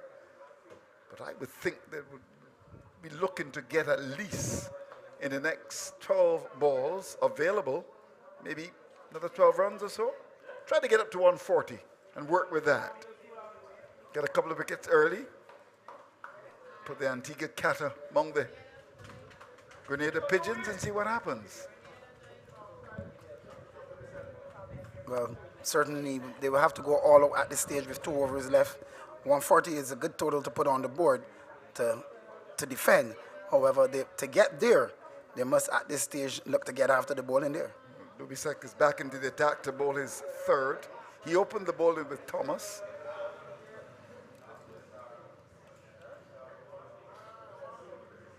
Mason examines the field carefully. The 3rd man has been pulled inside the circle, which means that the backward square will go right back on the boundary. So there's a man at mid-wicket on the boundary, backward square, and a long on. So we start over number 19. Drive, is there a chance for a cat dropping just in front? They should look to come back for the second. The return comes in, and he gets back for the second.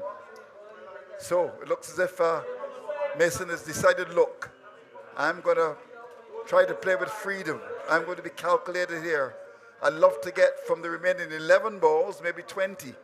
I want to get as close to 150 as possible. We shall see. The first ball of over number 19-2 came. Well, that should be the mindset of Mason, trying to see as much runs in that he can get. Chance for a catch taken. So good piece of bowling from Dubisek. He bowled it slower. Mason played a day and a half early, spooned off the outside edge, and 3rd man came forward to collect the catch comfortably. So, more trouble. It's 131 for 9. Yes, and Mason was deceived by the slow ball from Dubisek, and they're spooning that one in the man at short. 3rd man taking a comfortable catch. 131 for 9. Yeah, certain change of pace, and I think he played early. Big edge, meaty edge, and it just dollied it down towards short 3rd man for the catch. But this has been a good effort on the part of Antigua, well, pardon me, Grenada, because when you look at it, it's 131 for 9, and one of the favorites, no doubt, in this competition. St. Vincent's, they've looked very good indeed. And in the camp of Grenada and in St. Vincent. There are players that represent the various countries and would have also represented the Windwards as well, and that makes a difference. Yes, it makes a big difference, Andrew. It adds value to the tournament and to cricket on a whole. And we're able to see that these players will continue to play and our players will get better.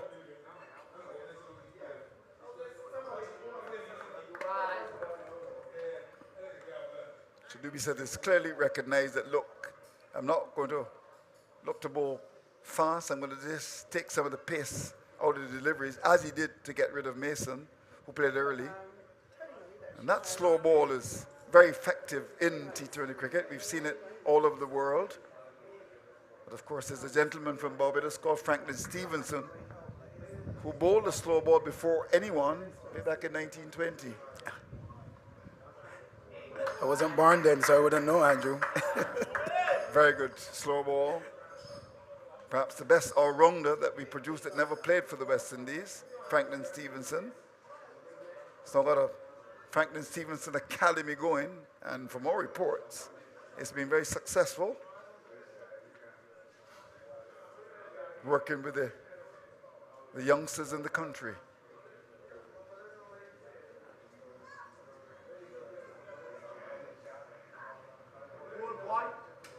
Well, Bernard doesn't look as if he can bat. It looks as if he's batting with a cuckoo stick or a needle. Can't get bat on the ball. So one to come. We said it's been brilliant. 2 for 16, good variations. And I'll be quite interested to see what he does with this last delivery here. Yes, Andrew, you've been bowling very well, and he's taking the pace off the ball, which is of importance. No, this is good bowling because that delivery was quick. And having bowled 3 or 4 very good slow balls, he ends with one quicker. And as a result of the extra pace, it went quickly past Bernard's bat. And what a spell from him. 2 wickets for 16 runs from 3 overs. 19 gone. It's 131 for 9. Yes, Doobie said bowling 3 overs for just 16, picking up 2 wickets. He's been bowling very well. His length and length were very on target, and his variations was excellent. And he do have an excellent slow ball, and hence Mason and those couldn't play him. But he continues to bowl well in this competition, Doobie said.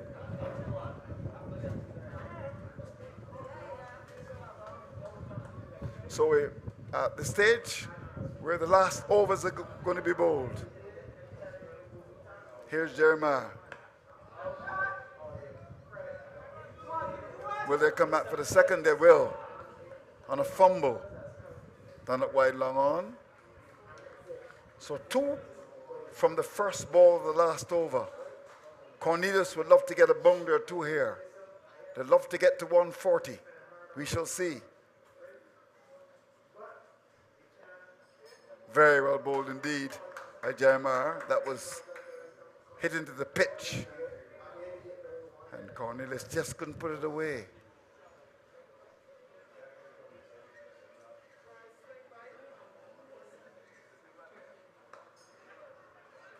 Easy catch. Down at mid-wicket. It's all over. In the last over. Good piece of bowling from Jeremiah. Cornelius goes, caught up mid-wicket. And Antigua and Barbuda surrendering here in over number 20, all out for 133.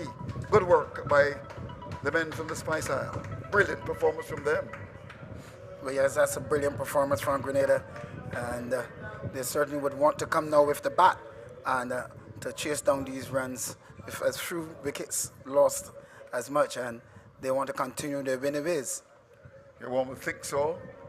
And prepare for the semi-finals tomorrow.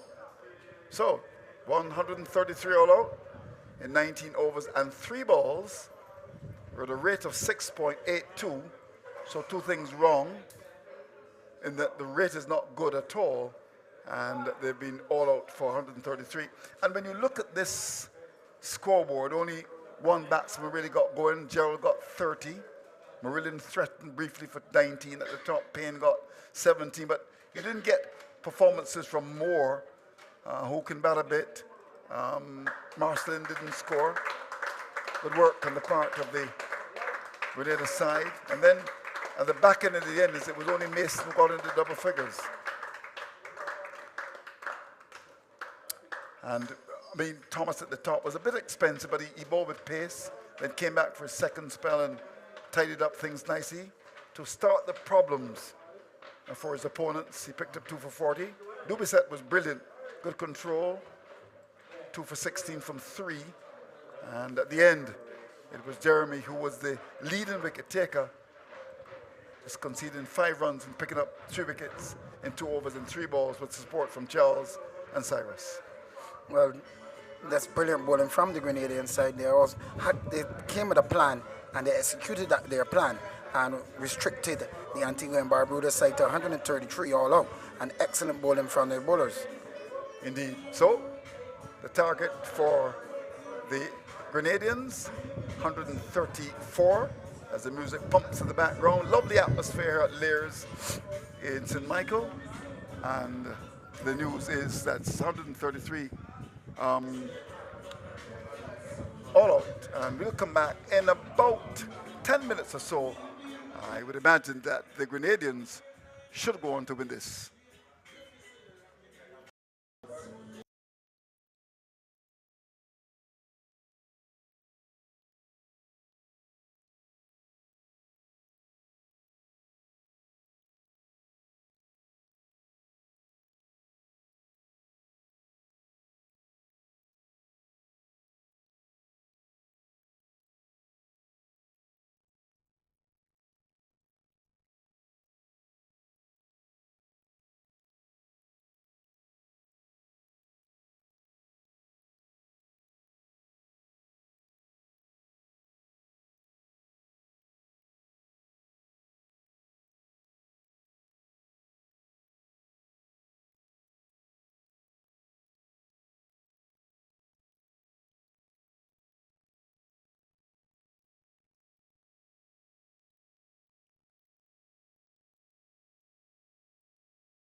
Welcome back to the action. The final innings is about to get underway in this doubleheader here at Lairs. It's certainly been a fantastic day for cricket. Entertainment all around, and we're in for what should be a very good finish here as well. If you're just joining us, it's Grenada versus Antigua and Barbuda. Antigua and Barbuda, they batted first, and they were bowled up for 133, an innings that showed promise and showed signs of kicking on, but certainly didn't get up at a total what they probably would have wanted, having been inserted to bat by Grenada.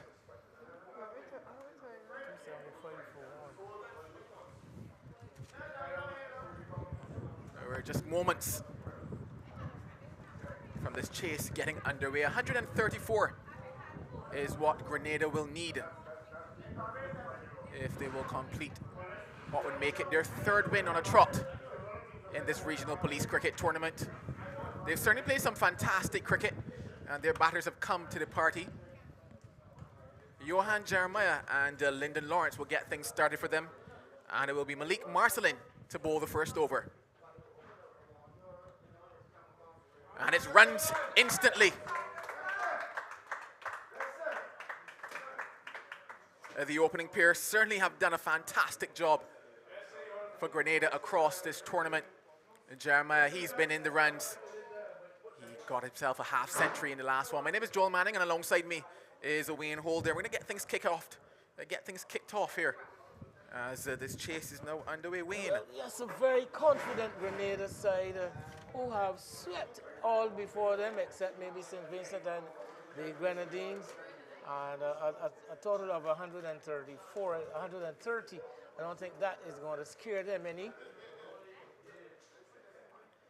Well, they're a team that got up to 300, Wayne, and I'm not too sure I've ever really seen 300 live before my eyes, but it was certainly a fantastic batting performance from them in the last outing, and it was led by Jeremiah at the top. So a total of 134 certainly wouldn't necessarily scare them, but you can't necessarily carry runs to another match with you, so they're going to have to restart here. What I can tell you is that we had a total of 275 for one up at the oil company, up at Woodburn, that being the St. Vincent and the Grenadines team playing against Cayman. 275 for one in 20 overs. Shaman Hooper 94, Salvan Brown 115 not out. Remember, this is a team who made 272 also for one wicket against the BVI. Douglas on that occasion getting 100. And the captain Maloney also getting a century. So the runs have flowed in this tournament, and we are down to the very final stage now of the preliminary. The last innings in both the matches are currently going on, and I think we can safely say that we can work out the rack for the semi-finals. Should see Barbados and St. Vincent and the Grenadines in one clash, and Grenada and Trinidad and Tobago in the other. Well, both of them will shape up to be exciting contest going down tomorrow at the Weymouth Cricket Field. But here, it's Lyndon Lawrence. He didn't open the batting in the match before this. It was Roland Cato that got things kicked off.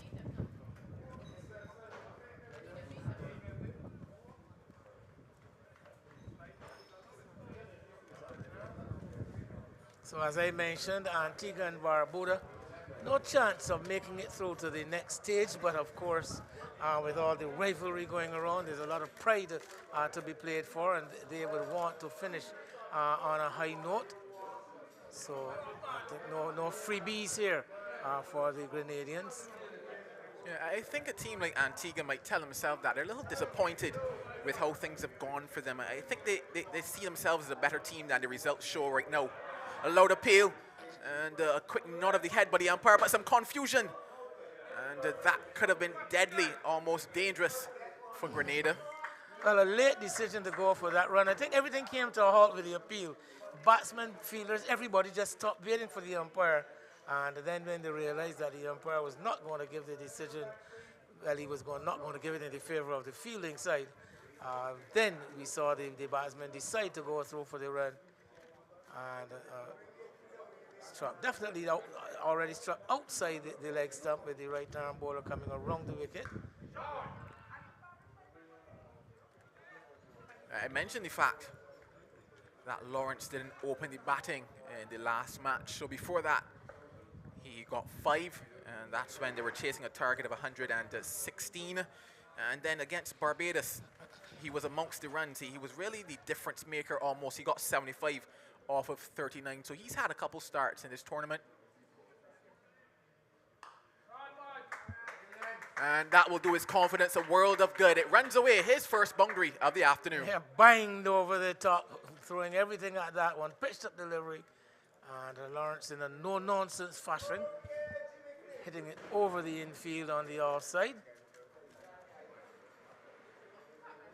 The end of 1, it's 12 without loss. Right inside, right in the slot, slightly outside the off stump, and the ball coming off the outer half of the bat, but lots of power went into that stroke, and enough to see the ball clear the infield and over the rope at deep cover. Yeah, certainly a no-nonsense batsman is Lawrence. I think back to the innings that he played down at Weymouth, and from ball 1, he was going at it, and usually with a lot more power than anything else. And this ground just being a touch smaller, and Weymouth, you'll have to tell yourself that he will be licking his chops here and looking for a big total. Well, to pair Marcelin at the other end is going to be Malik Gerald.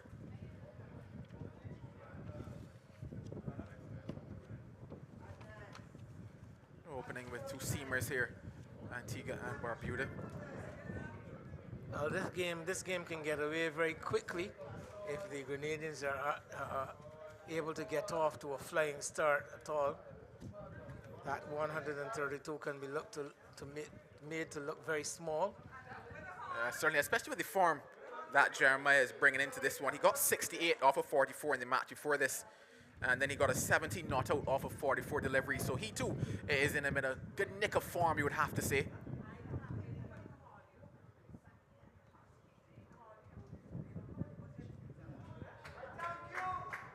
Wides by the umpire. So extras continue to be a feature in this match. Not controlling the swing here with the wind again being a factor, blowing from east to west, from left to right, well, right to left for the bowler bowling from the southern end. And that one eluding everyone, batter, keeper, getting away from the bowler. Around the wicket he comes, and yeah, you can see that distinct swerve as the ball started around the stump line, but then swung away down the leg side, pitching and shooting along the ground. Wicketkeeper never had a chance. Certainly didn't. The angle also working against him. He's going to want to just get it on target here. Having a go is Jeremiah. And when I think about the win factor, when I think about that, anything that Jeremiah gets onto that ball will sail away. That's certainly not where Gerald would want to be at the moment. Well, he did make quite an effort to hit that one as far as he possibly could. I see an adjustment now in the field. The man at fine leg drops back onto the boundary. There's a man at deep mid-wicket.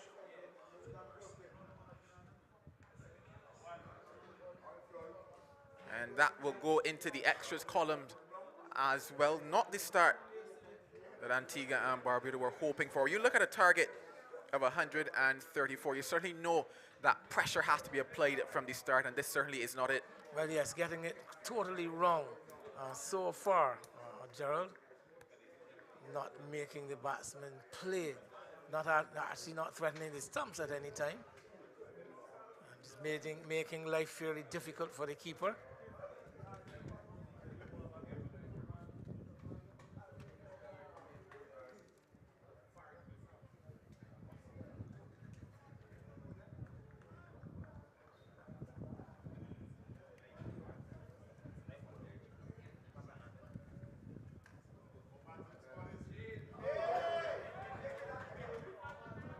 Talked about the extras, and fielding will certainly also play a part here as well. Just little mistakes and little errors right now at the start of this innings by Antigua and Barbuda.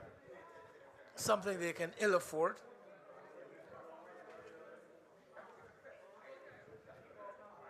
Intense week of cricket so far. The competition started last Sunday, and there has been action every day.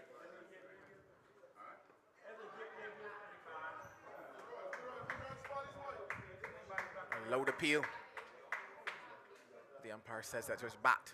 Well, yeah, the bowler, I thought, was appeared somewhat disgusted with the decision. That prompted me to keep my eyes on the umpire. So suggesting that there was actually some bat onto that delivery.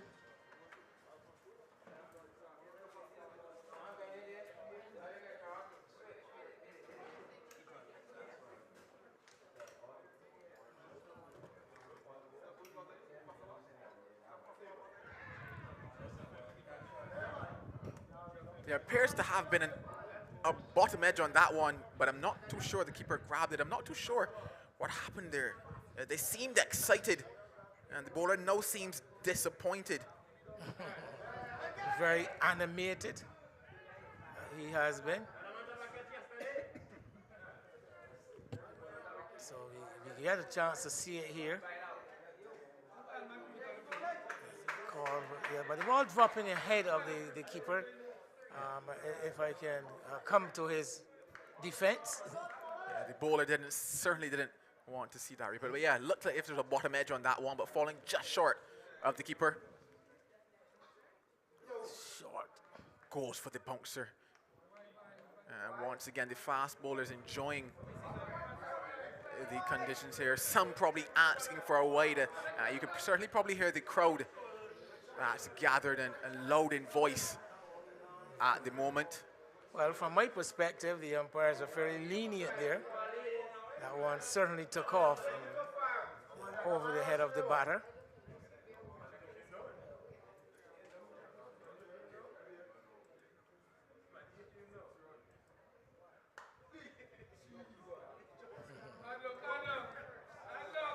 There's certainly an interesting contest here. Teasing going on all around, you would have to say. Lawrence looking to get the better of Gerald up to the task at the moment. Just one delivery left in over number 2. Well, Gerald quite animated, quite G'd up, I get the feeling.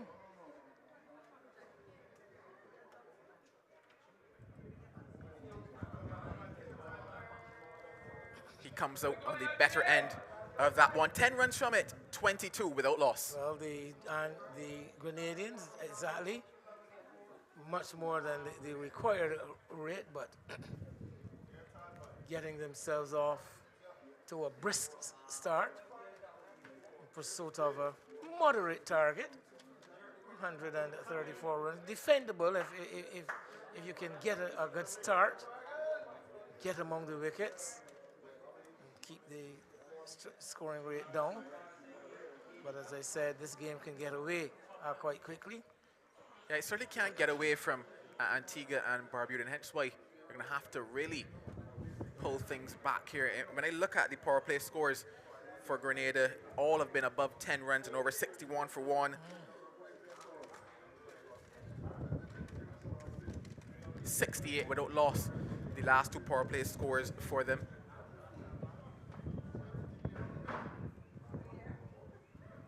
So a team that usually goes hard at the top, and they've been relatively successful, or not even relative, they've actually been successful in those power play overs. So that certainly will be the key here for Antigua and Barbuda. It's gotten away from them at the start, but it's just about getting 1 or 2 in the right area. 3 and 4 will come after that, being a little more consistent. Bowled him. So as soon as we talked about the runs, here comes the wicket, and it goes to Malik Marcelin. Well, this time he got it on target, Marcelin, and Jeremiah are playing a shorter ball, basically. You did mention that they tend to go hard in the early overs, and I don't think that shot would have been on. A much better delivery than what was offered from the batsman. I think that delivery deserved a bit more respect, and he has the delivery starting just outside the off stump, coming in with the angle, and the batsman just having a wild swing more or less, not really playing a definitive cricket shot. And no surprise, the ball taking the top of the off stump, the top of the middle stump, and Jeremiah comes back. Very cavalier approach by Jeremiah. Well, in the context of how things have gone for Jeremiah in this tournament, we would have to call that a failure. He goes for 5. It's 22 for 1. Still only 2 deliveries in the first over. Seems to be some concern for one of the players out there in the middle. Could it be the wicket keeper? Who is the wicket keeper, Ayana? Who is the wicket keeper? Morelon, the big man, yes. Morelon, it could be him. Yes, I'm seeing him on the floor. So some concern. He's seemingly though gathering himself again. I think I can see him replacing one of his pads, the right pad. So all seems to be well now. Maybe got a little too excited in the celebration. But it was a good delivery from Marcelin. Let's not take it away from him. Like I said, right on target delivery, just pitching just on off stump and angling in with him bowling around the wicket to the left hand to Jeremiah. Yeah, certainly a better line from him, and it goes back to just stringing together deliveries and applying just a bit of pressure. Probably could say maybe a loose shot from Jeremiah, but at the end of the day, that is the fashion of which they bat very positive at the top of the order. He would have told himself that his shot was on, but the victor on the end of it was Marcelin. The new batter to the crease, Nkosi St. Hilaire. Nkosi, my apologies, Nkosi St. Hilaire.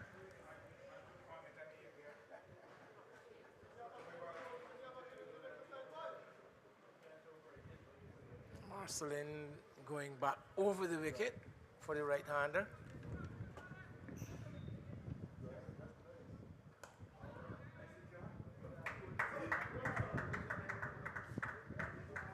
It gets off the mark immediately. Nice defensive shot. Pitched upon the offside, playing it with the full face of the bat into a gap on the offside.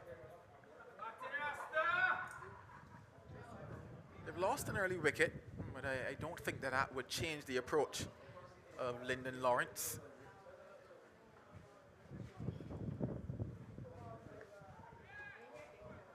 That bounce factor, again, has been with us across all the matches that we've played here. Went just back of a length. We've seen how high up on the bat a lot of these balls have hit. Yes, good delivery once again. Cramping Lawrence. Just fending it away into the onside. He's got 2 fielders behind square on the onside.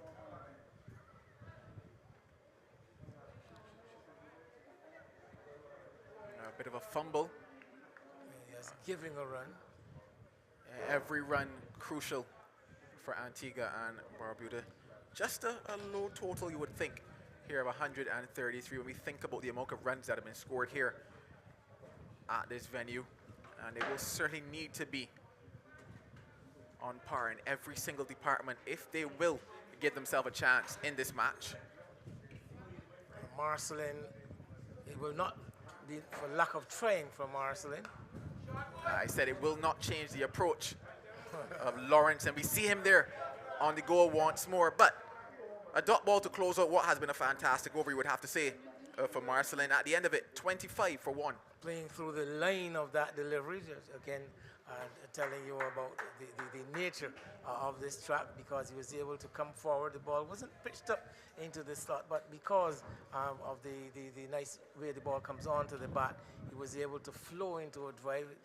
Well, for him, unfortunately, it found the fielder at mid-off, went straight up to him. But a good over from Marcelin. Certainly a good over from him, and now Gerald has the responsibility or the task of following that up. He had a couple extras in the over before this, straight in line once or twice. Already some 13 extras in this innings, Joel.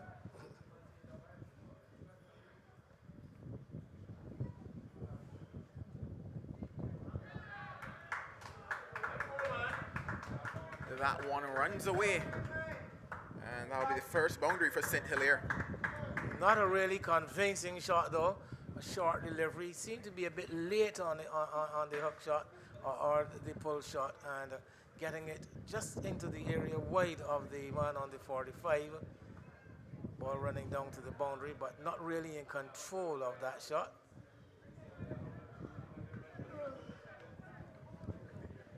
So the bowler would be encouraged. The only thing that, when I look at the field, it's not necessarily set for the short ball.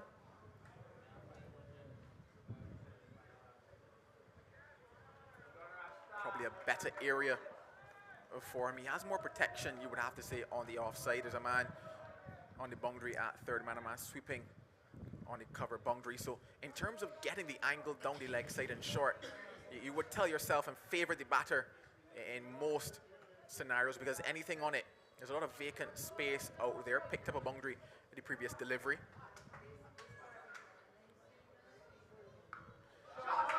And that vacant space that I talked about has been accessed once again. Well, I did tell you that the previous shot was not convincing. I don't need any further convincing this time. Short delivery, and he almost disdainfully, not really rocking back onto the back foot with the weight actually on the front foot. He was able to whip it off his hip. And as you mentioned, behind square, only one man, and that is the man at short fine leg. And put away for a boundary. Put away quite convincingly. Errant delivery from Gerald, especially given the field that he's got in place. He's got a man deep at cover. He's got the third man in place. I don't think that is exactly what the captain would have been asking of him with the field set.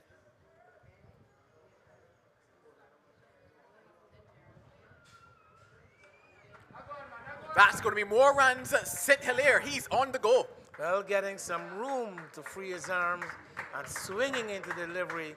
And once he made contact, the ball spiraling high over backward point. One bounce into the boundary. So he's gone from short outside the leg stump to over pitched outside the off stump. And the batsman each time glad to accept the offerings.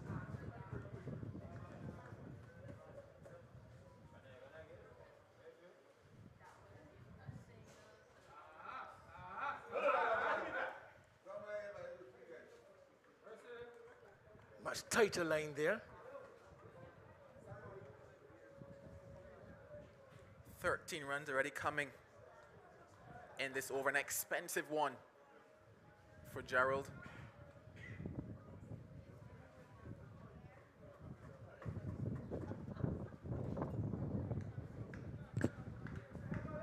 That strong breeze picking up again.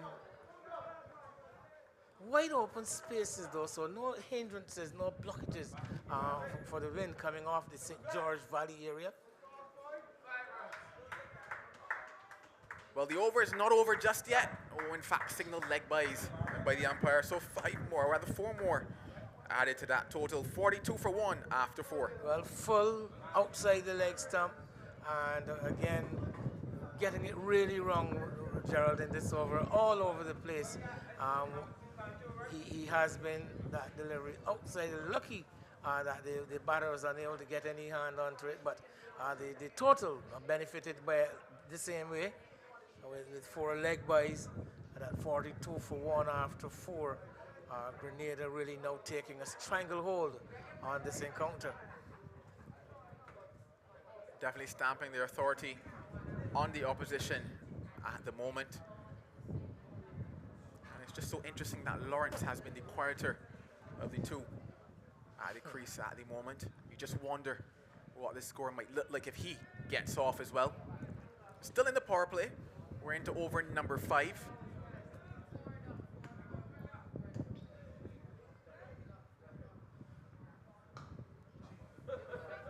Had he not stopped that, that might have been the shot of the day. Well, the mid-off man was in for some work for sure.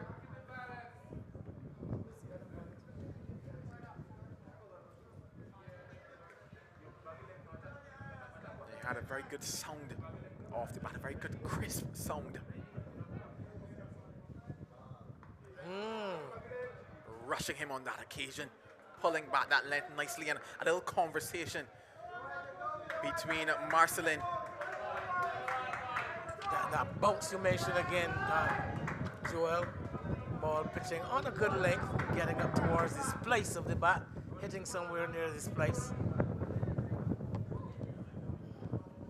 So Marcelin really now warming to his work.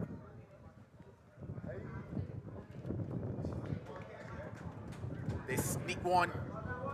Good cricket, good alertness, good awareness by the Grenadians. Captain Murilon having his problems behind the wicket. Unable to recover after knocking that ball down. Wide delivery outside the leg stump. He got across well, got a left glove to it and knocked it down. But then having some difficulty in recovering.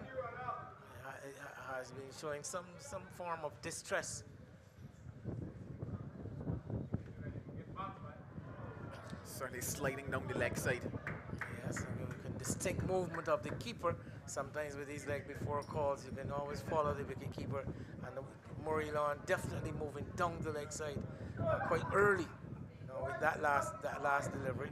No appeal for leg before wicket coming from any of the fielders. Antigua and Barbuda, they need wickets here today.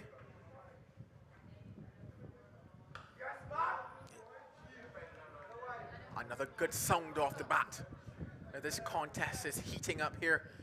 A lot of words are being exchanged. Really enjoy the conversations that happen out on a cricket field, the cross-talk, the sledging that occurs. Sometimes colourful language included in there as well, but it really adds to the contest. Well, yes, that is cricket, and it makes improve the value, almost gives improved value to the scenario, the stage that the cricket field is. Oh, this battle turning into a war of words. Marcelin unsure of why the umpire's finger remained unmoved. Probably an inside edge onto that one. I get that feeling from here, even from here. The pot is on the stove. It's beginning to come to a bubble at the moment. Heat is on. Sneaks it through. And you just tell yourself that something might happen very soon. The end of 5, it's 45 for 1. Interesting, Joel, that ball missed everything. You could imagine what it would have been like if that ball had actually struck the batter on the pad. There would be nothing to convince the bowler that ball wasn't hitting everything. But just to show you how this game goes, he missed that delivery, just missed the leg stump. But had the umpire not given leg before, had that ball been struck, there would have been questions asked of him. Another good follow-up over by Marcelin. 3 runs coming from it. His second and third over in this spell. Certainly a lot more on the mark and on the money and what will be expected from him. It's just a case of whether or not somebody can bowl well in tandem with him, because that's the only way you're going to keep pressure on in a scenario or a situation like this. One bowler bowling well at one end, but runs leaking from the other, it certainly doesn't go well for Antigua and Barbuda.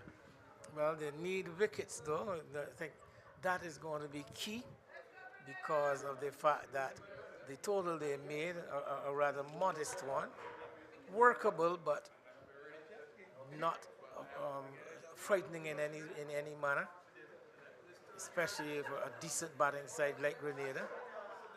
The spin will be introduced into the contest now. Searching for a wicket. They've gone to the hand of James Cornelius. What can he do? Can he spin a web? Can he pick a pepper?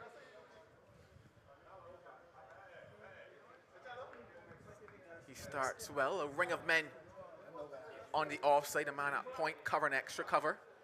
In fact, there's a man at backward point, a man at square point as well, a man at cover and extra cover.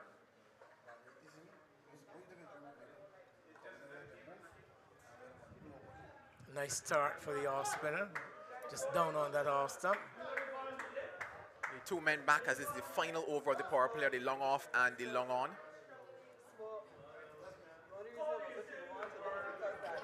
And it's whipped away into the breeze and into the boundary. Well, you mentioned that the two fielders outside the circle at long off and long on, and I found it strange that the off-spinner going without the deep mid-wicket, and then next delivery pitches the angle, going with the angle, was the batsman Lawrence. Ball dropping inside the rope at deep mid-wicket. Still no change in the field, but that has been unheard of so far. All the off-spinners have bowled with that mid-wicket fielder in place, that deep mid-wicket fielder in place.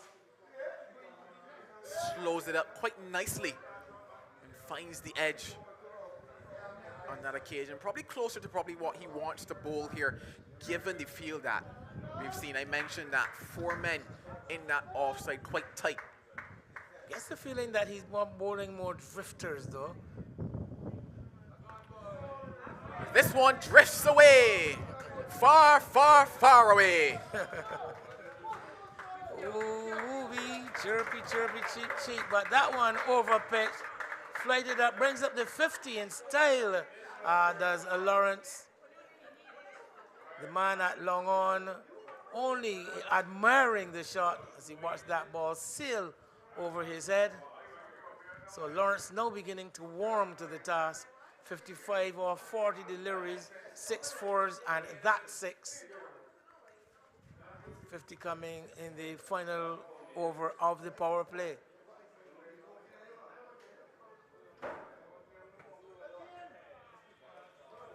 Ends it with a dot ball, but you would have to say that it was still an expensive over for them. 10 coming from it after 6, 55 for 1. We are definitely not looking to spin the ball back into the right-handed batsman. Just overspinning actually and looking for that ball drifting away with the breeze. Bowling mainly an off-stump line, but the couple of times that he did manage to get a bit too straight, the batsman took advantage. Those 2 runs coming in just 2 shots, a 4 over, out to mid-wicket and a 6 over long on. I see the umpire's hand rotating, which tells us that we have reached the end of the power play overs. At the end of the power play, the Antiguans were 60 for 3.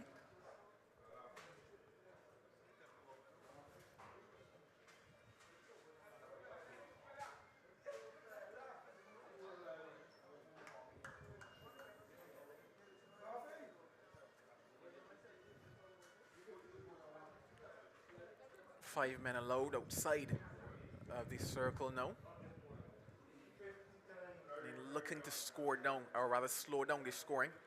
And Teague and Barbuda have opted for all 5. The runs, though, they keep coming. Lovely shot. On the pads, whipped away, no protection behind the fielders inside the circle. And once it found the gap, the ball certainly racing away down the slope here to the western side of the Lears ground. Yeah, 2 straight there. And that's certainly a strong area for St. Hilaire. Just needed to get enough bat onto it. And as we know, the outfield certainly runs away here at Lears. Prompts an adjustment now in the field. The man drops back to deep mid-wicket on the boundary. Oh my goodness, that looked fantastic. Well, Joel, I haven't seen that shot executed for a long time. A back cut, the rocking back onto the back foot, the delivery short outside the off stump and lifting. But that is what you get from a wicket, a pitch like this where the ball, where the bounces through and you're able to play shots like that. But that was a marvelous back cut. A rare specimen in modern day cricket. My question here is, when is Kane's season? Because with cuts like that, we could certainly use him. Oh, that was beautiful. Well, we are into the midst of the reaping, the harvesting of the crop, Joel.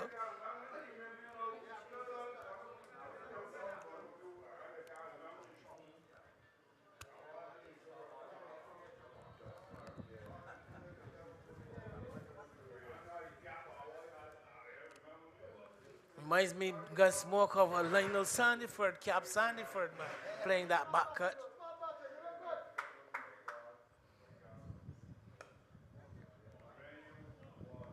goes for the block hole. Definitely coming a bit fuller. Still probably chastened by that last shot. That's the first boundary that's been hit off of Marcelin for some time. I mentioned that his second and third overs really were on the mark, asked the right questions, rewarded with a wicket. As soon as we mentioned that, just straying now. So it looks like he just might have been just a little unsettled from that for the start of the over. A feature that I've observed in this competition is that the number of opening bowlers who have our captains have opted to go right through. And I mean, sometimes coming down to this fourth over, you can see the effects. Bowlers beginning to tire and not being as efficient. Whipped away. Oh my dear me. That is thrice as nice. Well, we can start some kind of a quiz or competition, Joel. Which was the better shot, the back cut early in the over or that whip off the hits? We're going to ask our viewers to question that one. Apparently, the overwhelming so far from the votes I have received says that whip off the hit was the better shot. Well, I do believe they call that a bit of the calypso cricket. It certainly had all the looks, maybe the finest in the book. Got onto it quite quickly. And put that away to the delight of many spectators here. And I put that all down to the pitch, the fact that the ball is coming through, it's bouncing. Batsmen are able to play those kinds of shots.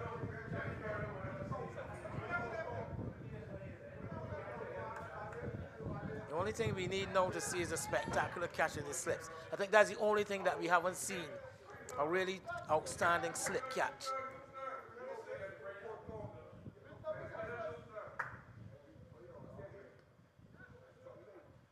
Probably gets away with one there.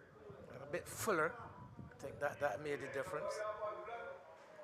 But as I said, opting to go with bowlers bowling all 4 overs, I've never been in favor of that in the T20 game. I think that you need especially your better bowlers, you need them at their strongest at all times.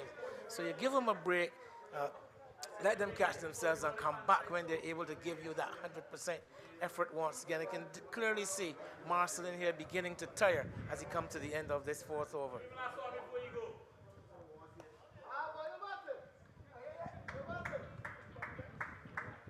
It's been some time since we've seen Lyndon Lawrence on strike. The end, though, of over number 7 is 69 for 1. Well, yes, you're so correct because St. Hilaire has come to the wicket after Lawrence, and he's raced up to 26 off 14 balls. Lawrence still there on 16 from 22.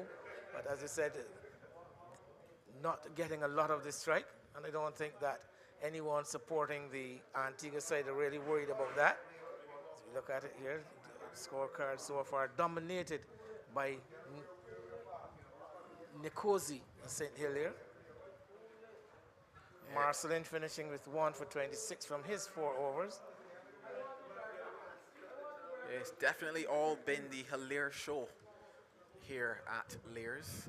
Nothing hilarious about it if you are Antigua and Barbuda. It's going to be James Cornelius to continue. A bit more protection for him.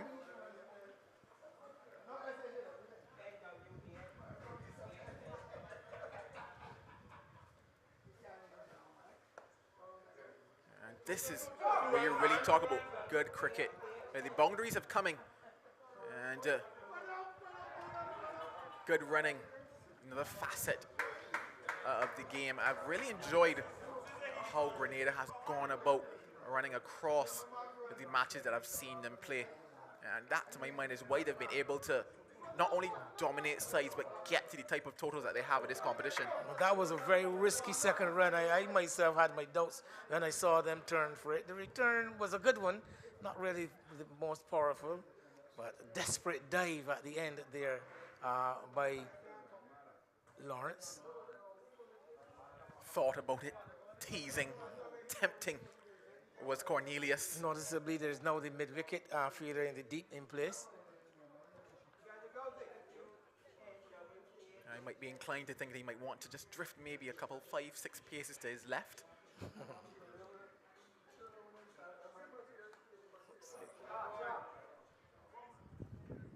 talked about the fact that the power play is over and that protection comes into play there for Cornelius. Able to control it a little better here, bowling outside of the power play. 10 runs came off of the final over that he bowled in the power play.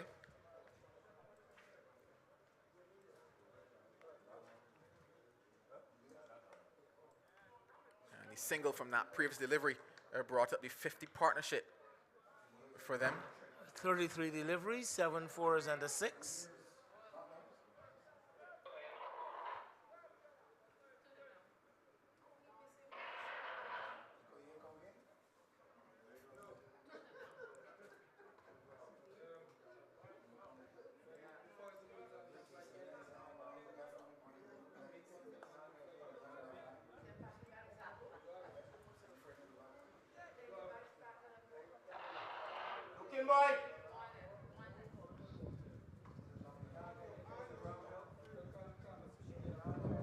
So being able, with that mid wicket in place, Cornelius is allowed to bowl a bit straighter.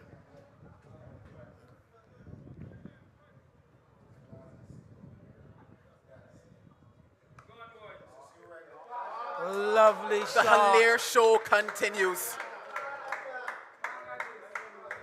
At the end of that over, 8 gone, 77 for 1. Well, an exhibition of stroke play here given by St. Hilaire. That time backing away outside the leg stump and opening up the offside field, finding the space, timing the ball beautifully. Everything about that was right. Lovely cricket, beautiful execution. We see that delivery pitching down outside the offside, spinning back into him too, but he was, because he had made enough room into the off, out towards leg, opening up, freeing his arms, and then finding the gap, hitting it cleanly, and finding the gap through extra cover. He picked up the length very quickly, and I think that is what allowed him to get back and work that ball through the offside. It always comes down to footwork. I guess when you're playing spin, you talk about one, trusting your defense, but two, in terms of making an early assessment of that length, and then from there committing to the shot that you want. He committed very early onto the back foot and played it quite nicely and deserved 4. Interesting you talk about footwork, because many people tend to think that of using the feet as going towards the deliveries, but there's always that room to move away from the ball. That again, I remember talking to Sir Everton, and him telling me the same thing. You know, he said a lot of people forget that there's a lot of room between the crease and the stumps, and that makes a whole lot of difference, particularly when playing spin bowling. And there we saw an exhibition of that from young St. Hilaire. Marcelin has bowled his 4, which means that a change from this pavilion end. It's going to be Tariq Mason to bowl his first.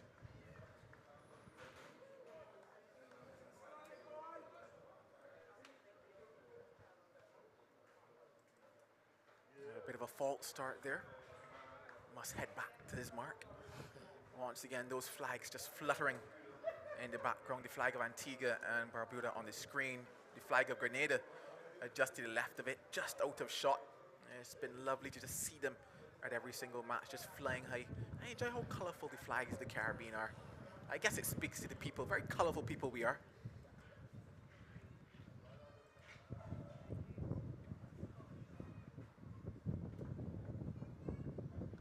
A lot of that color not on show now, Joel, because of the dry season. And you look into the distance, it's all looking parched and brown.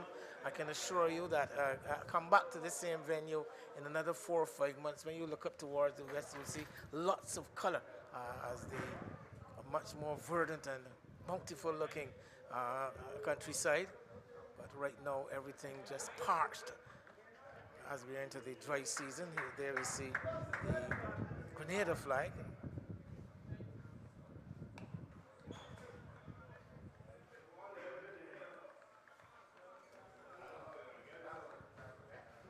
Tariq Mason,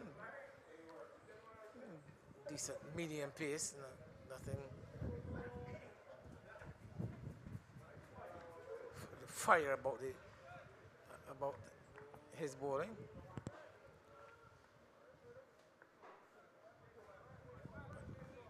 Antigua desperately in need of a breakthrough.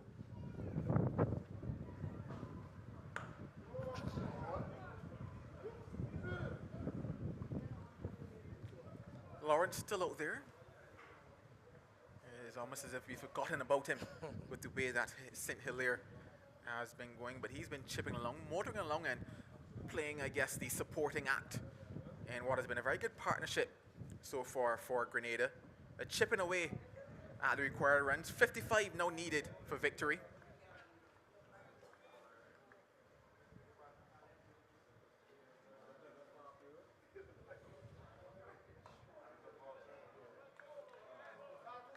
Good delivery. Right on, looking towards the toes of the batsman, St. Hilaire. Only block it out.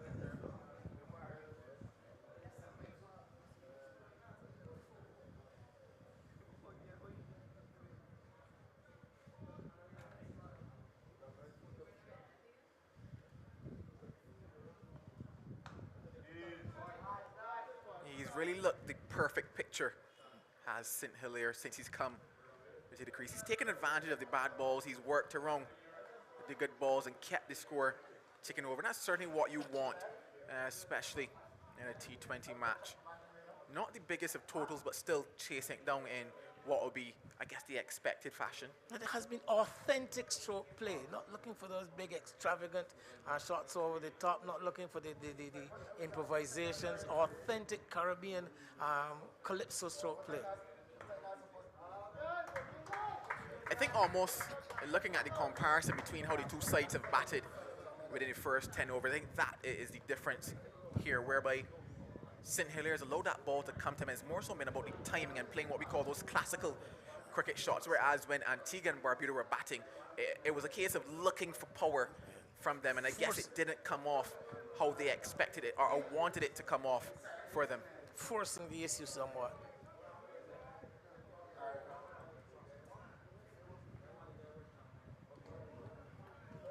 The end of 9, 81 for 1. Well, the flashing blade of St. Hilaire missing that whitish delivery outside the off stump. He would have thought that that was in the briar patch for that square, that back cut again, but the ball not bouncing to his liking, keeping a bit lower than he would have anticipated. And the Grenada very much on their way to take this one. Would take a collapse of cataclysmic proportions to get the Antiguans back in this one as far as winning is concerned. We see the road being wet, the construction going on in that area, Joel, and it's become very dusty once with all the dry, with the dry time that we're in. So in an attempt to keep some of the dust down, we see some application of some agua.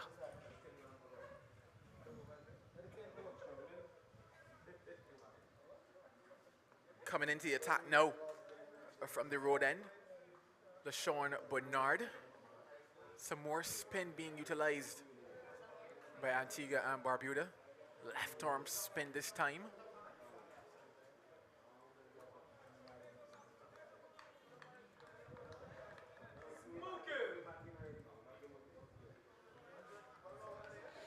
Just having a look at Lawrence. 19 from 27.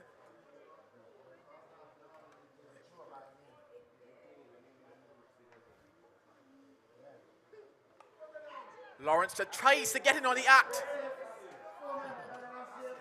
4 men converging on that one, but none of them could get there.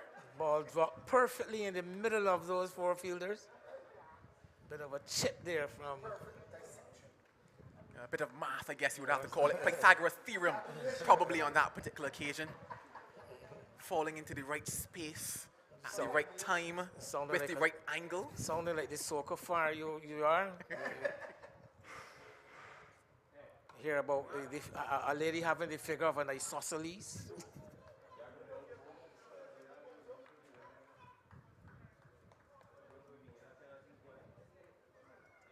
Thinking somewhat of a Venn diagram and the perfect intersection point.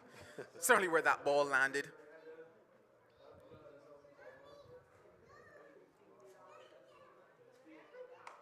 Banged! Goes again, and he gets all of it.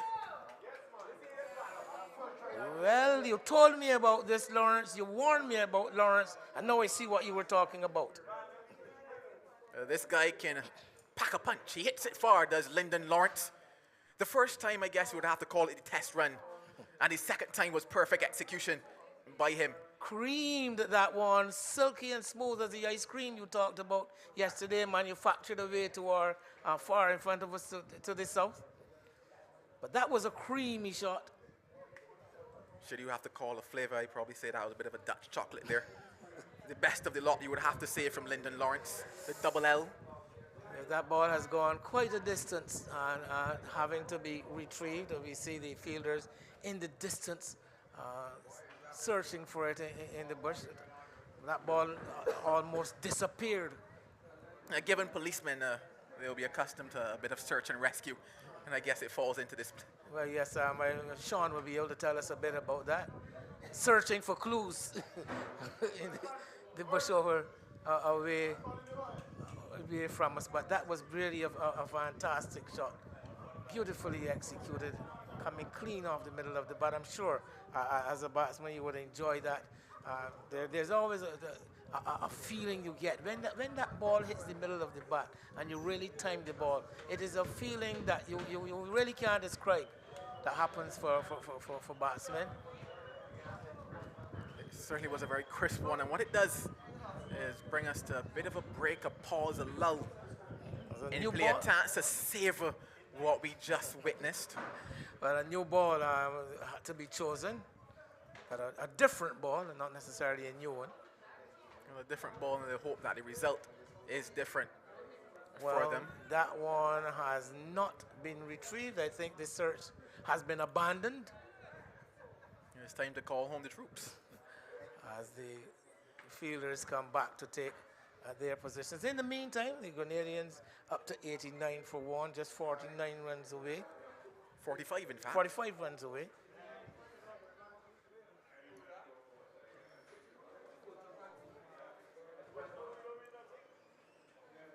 Some water to cool down the proceedings. And Joel, from the water truck in the distance.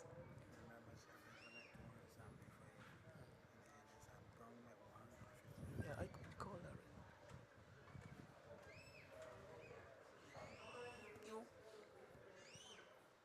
Cayman, 70 for 2 in 9.4 overs in reply to that 275 made by the St. Vincent and the Grenadines side. St. Vincent and the Grenadines perched, poised to be the only unbeaten team and the top of the standings at the end of the preliminaries. Unfortunately for them, that will count for nothing tomorrow when the semi-finals begin. Is because as of tomorrow, it's either win or go home. So I think the opportunity taken to have the refreshment break, as the Antigua fielders in particular will be in need of a quenching, and as we see the water truck, as I said, just to add a bit of coolness, to cool the situation down. It has been a rather heated display by the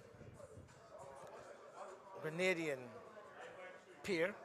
Heated display, but certainly not a hot day. It's been cool and wonderful conditions all day long here at Lairs. The music going in the background and everybody enjoying all that's happening in what is going to be the final match of the round stage of this regional police cricket tournament. A few more trees being occupied to the left of us. I see a couple coolers as well. Yes, and the conditions are fitting for a Good Friday. Normally a rather sober, a sober day in these parts. And I think I was told no mind-altering substances on sale today. No alcohol allowed at the ground, so that has also led to the air of sobriety. Some will be sober and some will be somber. And some will be sleepy, like some here to my right, and nodding off occasionally. Well, something to wake you back up is going to be the action getting underway once again. The ball in the hand of Bernard. I think we need to mention, though, the excellent work done by the officials, the statisticians, the scorers, Leslie, the match managers. Well, it's gone again. It's going to find a friend. Friend on a motorcycle, full delivery outside the yard stump, down on one knee, timing it beautifully, lifting it high over extra cover. That's gone for another maximum. Yes, it is. And now Lawrence beginning to wind up. He is definitely in the action. Stop, play, repeat for Lyndon Lawrence. He's had enough. He's been quiet for too long. And he says, I am here to enjoy the party as well. That takes Grenada up to 95 for 1, just 39 runs now needed. LaShawn Bernard not given a very good welcome, a rather fiery welcome by Lawrence. He's already been struck for a couple of sixes. He's only bowled some 4 deliveries.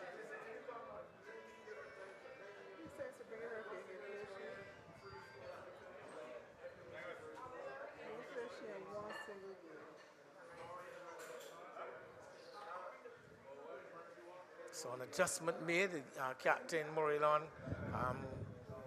giving up the gloves.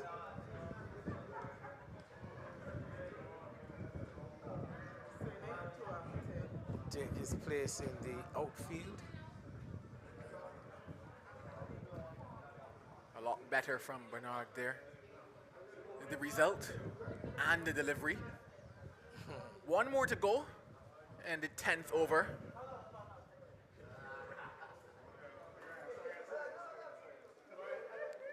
I'm going to ask Leslie to give me a list of the names of the persons who she would like to.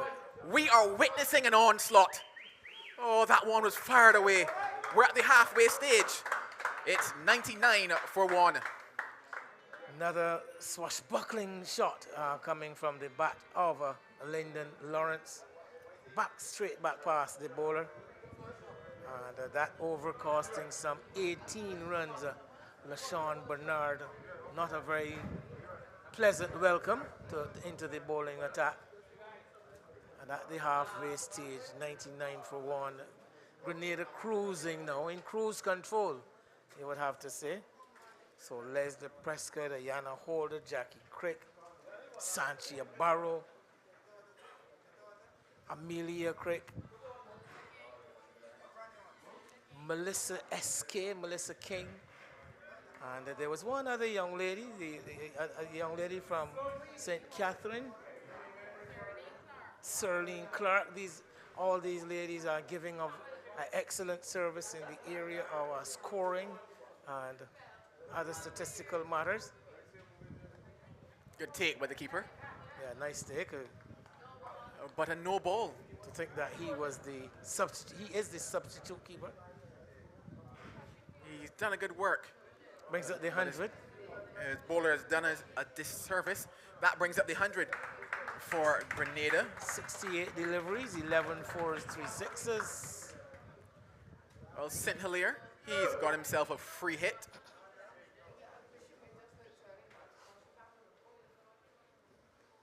It's at this point that the alarm goes off. The spectators are warned to look for flying missiles.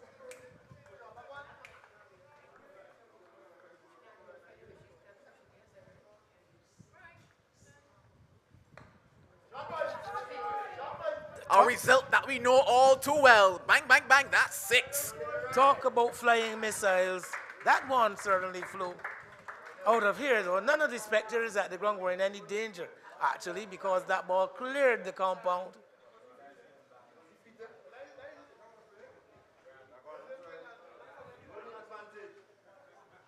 St. Hilaire into the 40s now. The end is coming, and it's coming swiftly. Just dropping it short and asking to be hit. It was a free hit, but it was not the best of deliveries as well. And that win factor, as long as it goes up, it will certainly sail away. 28 runs now needed for Grenada.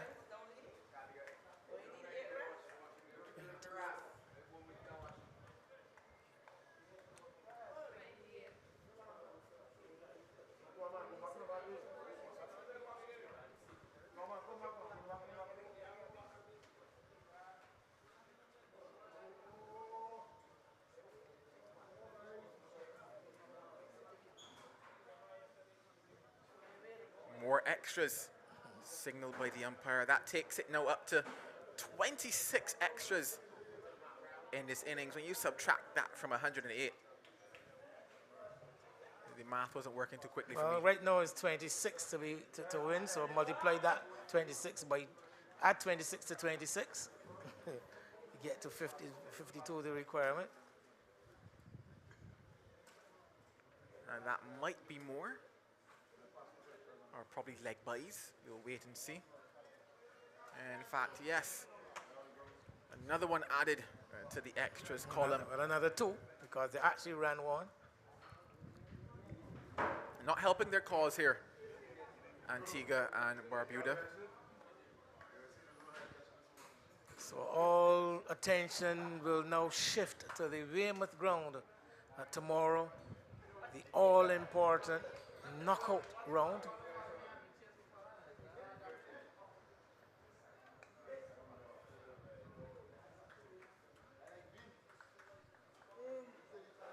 We're getting to that stage of the competition where mistakes could mean that you go back home, where heroes might be found, where smiles could be seen and tears as well, depending on which side of the coin you find yourself. Smiles can turn to frowns also.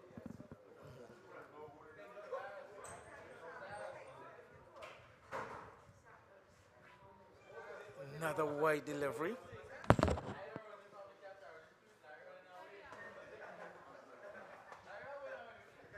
In fact, signal leg buys by the umpire. 13 runs so far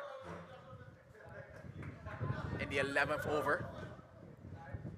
Tariq Mason has got figures of none for 16 from 1.3.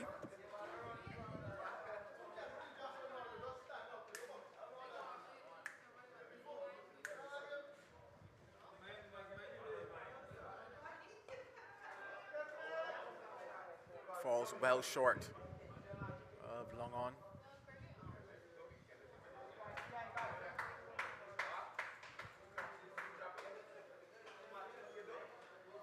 Looking at the runs required, you might probably tell yourself that Grenada should ease to victory, but Antigua and Barbuda will certainly want to at least take another wicket or 2 in this contest.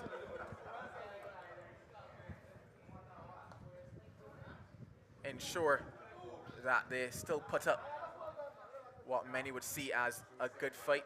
I mentioned the fact that looking at the results, they will probably tell themselves that they're better than some of the results that they've had in this tournament. Gotten good starts here, restricted teams there. I think back to that Barbados game yesterday when they had Barbados in a spot of bother, and I guess 1 or 2 decisions in the back end allowed Barbados to get away a drop catch at what would have been the inopportune moment also. It's just a case of having chances, having moments, but not really capitalizing on the entire game. Youngsters like young Mason would have benefited from this experience. A number of young men in this Antigua side. And as I said, good young cricketers who there's a lot to be gained from this exposure. 11 gone, 116 for 1. Just 18 runs to get now. And just as I mentioned, in cruise control. And even now the engines have been shut off, you could almost say, as the Grenada side coming in for a smooth landing. Certainly looks as if all out there have resigned to the result that we all expect at the moment. So this is if the skipper is going to have a bowl.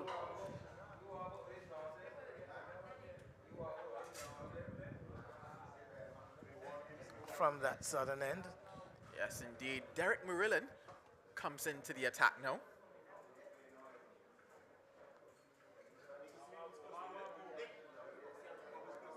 Let's see what he would offer. He's got his deep mid-wicket, his long on, his long off. He's got a deep cover. He's got a deep extra cover. And he's also got a man at long leg. I think too many players outside the circle, Joel. If I count 1, 2, 3. 4, 5, 6. I think you're only allowed 5. So no. The man from deep mid-wicket now comes in. The skipper brings himself on when I guess he would say Antigua needs a bit of luck, a stroke of fortune. Can he turn the tide in their favor? You're the king of the understatement, Joel, a bit.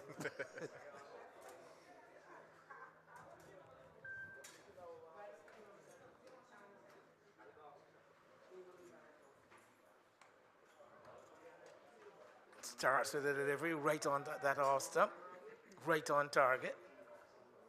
Forces a defensive shot out of Lawrence. Lawrence, 3 4s and 3 massive 6s.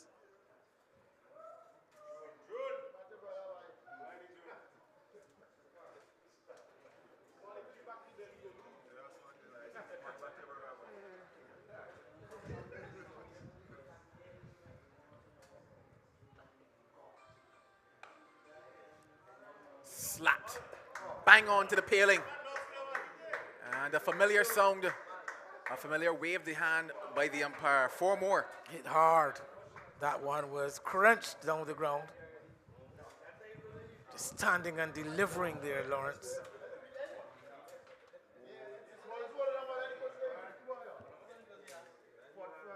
So interesting to see if each of these batsmen will be able to get it to a half century with only 14 runs required. Let's see how they're going to do it.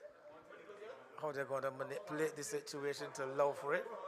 I think they're asking for a change of ball. I think Lawrence they has damaged it. Yeah, that last shot. I think someone should go and look at the sight screen too, because that too could be damaged, or could have been damaged.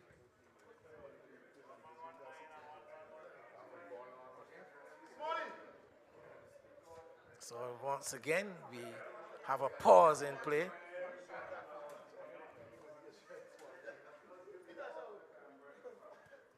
Long time ago, the wicket of Johan Jeremiah, bowled by Marcelin for 5.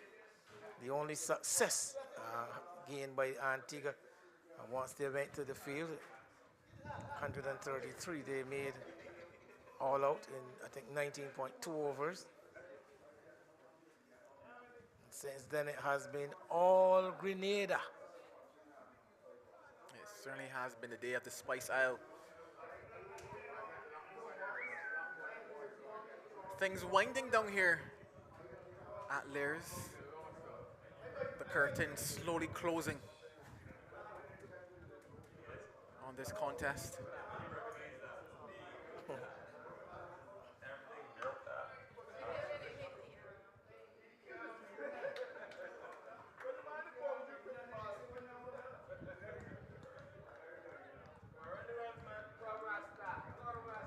Currently holding the ball.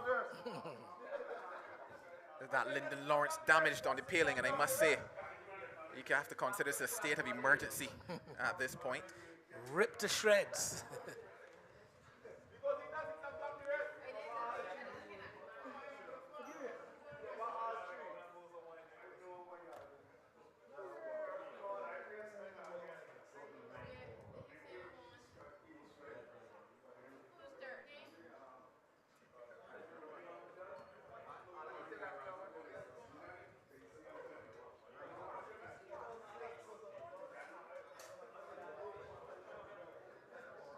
Really enjoyed the time here at Lears, though. Must give thanks to the officials of the Lears facility, the Cupid Cavaliers Club. Wayne Webster and his team, the groundsman, Mr. Forgetting the name at the moment. Brilliant work on the boundary, fantastic. And on a day that has not gone for Antigua and Barbuda, that is a bit of sunshine for them, a bit of light in the dark. Fantastic work, getting around quickly, putting his body on the line, and he's telling you that this contest is not over just yet. Excellent commitment. Oh, that one has a date with destiny, maybe. No, once again, good work. Never say die stuff by Antigua and Barbuda at the end. I must say, I like this. They've not resigned to the result. The endo of over number 12, 124 for one. If they go about their policing the way that they have gone about, with the commitment and the desperation that they have gone about this effort, then Antigua and Barbuda are in safe hands as a society. I do believe we have a fine set of policemen and policewomen from all of the islands here in this regional police cricket tournament. 10 runs needed, 8 overs from which to get it. Both batsmen in their 40s. Was a scenario outlined recently going around on WhatsApp. Joel, I'm sure you are aware of it. I think that is something similar going down here. Well, not necessarily, because no limitation on the number of balls left. But as many balls as they will require, more balls than they require. Malik Gerald has been brought back into the attack. He bowled 2 for 23 so far. 10 runs needed.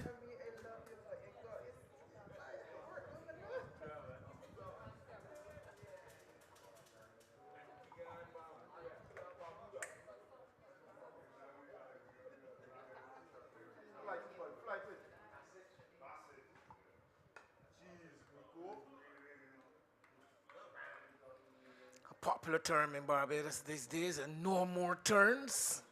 Definitely we are into the home stretch in this one. Heading for home. Somewhat of a trot. Finish line in sight. Not a full gallop just yet. Just at a canter. It's gone for a date with the Angels. Add 6 more to that total, and with it, 50 for Nikosi Sid Hilaire. Well, he has achieved the feat. That one asked to be hit. Nice, juicy full toss, and he just launched into it, hit it straight, as straight as he could. Neither the long off nor long on fielder had a chance. The ball cleared the rope anyway. And he brings up a famous of just 31 balls, 3 fours, and that was his second 6. 7 fours, in fact, and that was his second 6. So just 4 runs required now. One hit away. So Lawrence will not be able to get up to his 50 because he's on 43. And though he's on strike, I don't know how it can be, a scenario can conjure up for him to get it to 50. It is possible with a single made and a single again and a 6. It's possible, highly improbable. And that's the single that you talked about.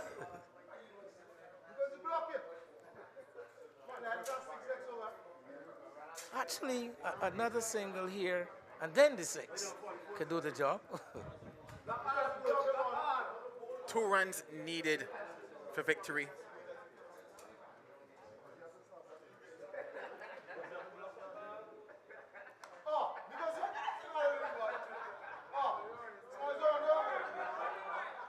And he sent him back. He says, no, Nikosi, I want to get to 50 here today. This is not up to you. This is not your show, says Lyndon Lawrence. They have come to see me, says Lyndon Lawrence, and I must raise my back to this crowd today. Well, let's see what the fielding team has in mind. Well, I recall a situation at Kensington Oval during a CPL match where in a situation similar to this. But I'll just leave it at that. Those who remember will recall what I'm talking about. I don't expect him to run on this delivery. Oh, my days. And it ends with a boundary. So would you look at that? Lyndon Lawrence is disappointed, but Grenada are into the semi-finals of the Regional Police Cricket Tournament. Well, a couple of boos going up in the crowd because there it was, a wide delivery down the leg side, negating any opportunity whatsoever of Lawrence getting up to a 50. Grenada have convincingly trounced Antigua and Barbuda by some 9 wickets. There are still 7 overs and 1 balls remaining when the target is achieved. 137 for 1 of 12 overs and 5 balls. Nikosi St. Hilaire on 54 and Lyndon Lawrence on 44, both not out. Johan Jeremiah, the batsman, dismissed for 5 and making very, very light work of the target, the Grenada team. We've got a special guest with us, and the captain of the Grenada side, and he'll be talking to Joel. So let's welcome Mr. Campbell. Campbell. Mr. Campbell. Here on Campbell alongside me at the moment. How are you feeling right now? I'm feeling great, you know, getting into the semifinals, you know, captaining the team for the first time and carrying my team through is a plus for me. And what do you think went right for your side across this tournament? I think the togetherness, you know, we've been playing together, and this augurs well for our team, and this carry us through this tournament, and you know the camaraderie, as I said, you know, it carried us, and we've been playing good. All right, final question for you. If you guys were to go all the way to the final and win it, what would it mean to your team? It will be a great feeling for the team. We've been in the finals a number of years and didn't get across the line. I think this year, you know, we will certainly get past the line. Well, you're certainly looking like it. All the best. All right, thanks. Well, there you have it. At the end of what has been a good Friday, would have to say, here at Lears, a double header, and it produced some quality action today. Antigua and Barbuda, they batted first and were bowled out for 133 in 19.3. And in reply, Grenada, they got up to the target. They got 137 for 1 in 12.5. Jeremiah, he went for 5. Lyndon Lawrence, not out on 44. A wonderful performance from him, but a little disappointing he didn't get over the line in terms of the 50. And Nikosi St. Hilaire, 54, not out in the end. In terms of the bowling figure as well, the only successful bowler for them in terms of wickets, well, that was Malik Marslin. The other as well, which is a case of runs for them. None for Gerald, Cornelius, Mason, Bernard, or Murillan. Yes, and as I mentioned to you before, Joel, all focus now on the semi-finals, which come off tomorrow at the Weymouth ground, the headquarters of Cricket for Police in Barbados, as we see the presence, we witness the presence, or notice the presence of the president of the Barbados Cricket Association, Conde Riley, right here in the middle of our screen. Good old Pasero making his way back in, so I think he would want to commend the police organization for a very, very well done job in coordinating this tournament. It has been something of an operations challenge, but I think you can so far say that the police have really come through the test and have done very well. Tomorrow, semi-finals time. I don't know if Liza can assist me as to the order of the semi-finals for tomorrow. No, it wasn't. So tomorrow, St. Vincent and Barbados at 10 o'clock, Joel. So you've got to get your seat early. I think they're going to be standing room only for that one. And then Grenada and the Trinidad and Tobago, Lendl Simmons and all for that second match. Oh, what an exciting prospect, whetting the appetite of us cricket lovers.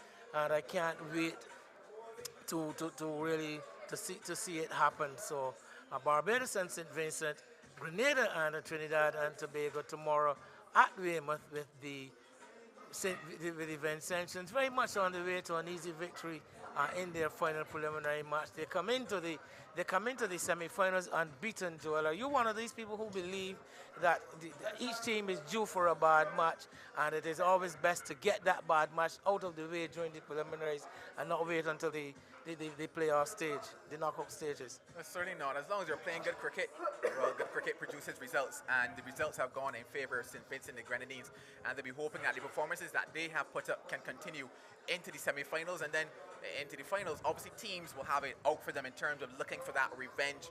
factor, and having seen them and seen how they go about it, teams are now able to plan a little better, strategize. So we're certainly in for what should be a spectacle come tomorrow at Weymouth.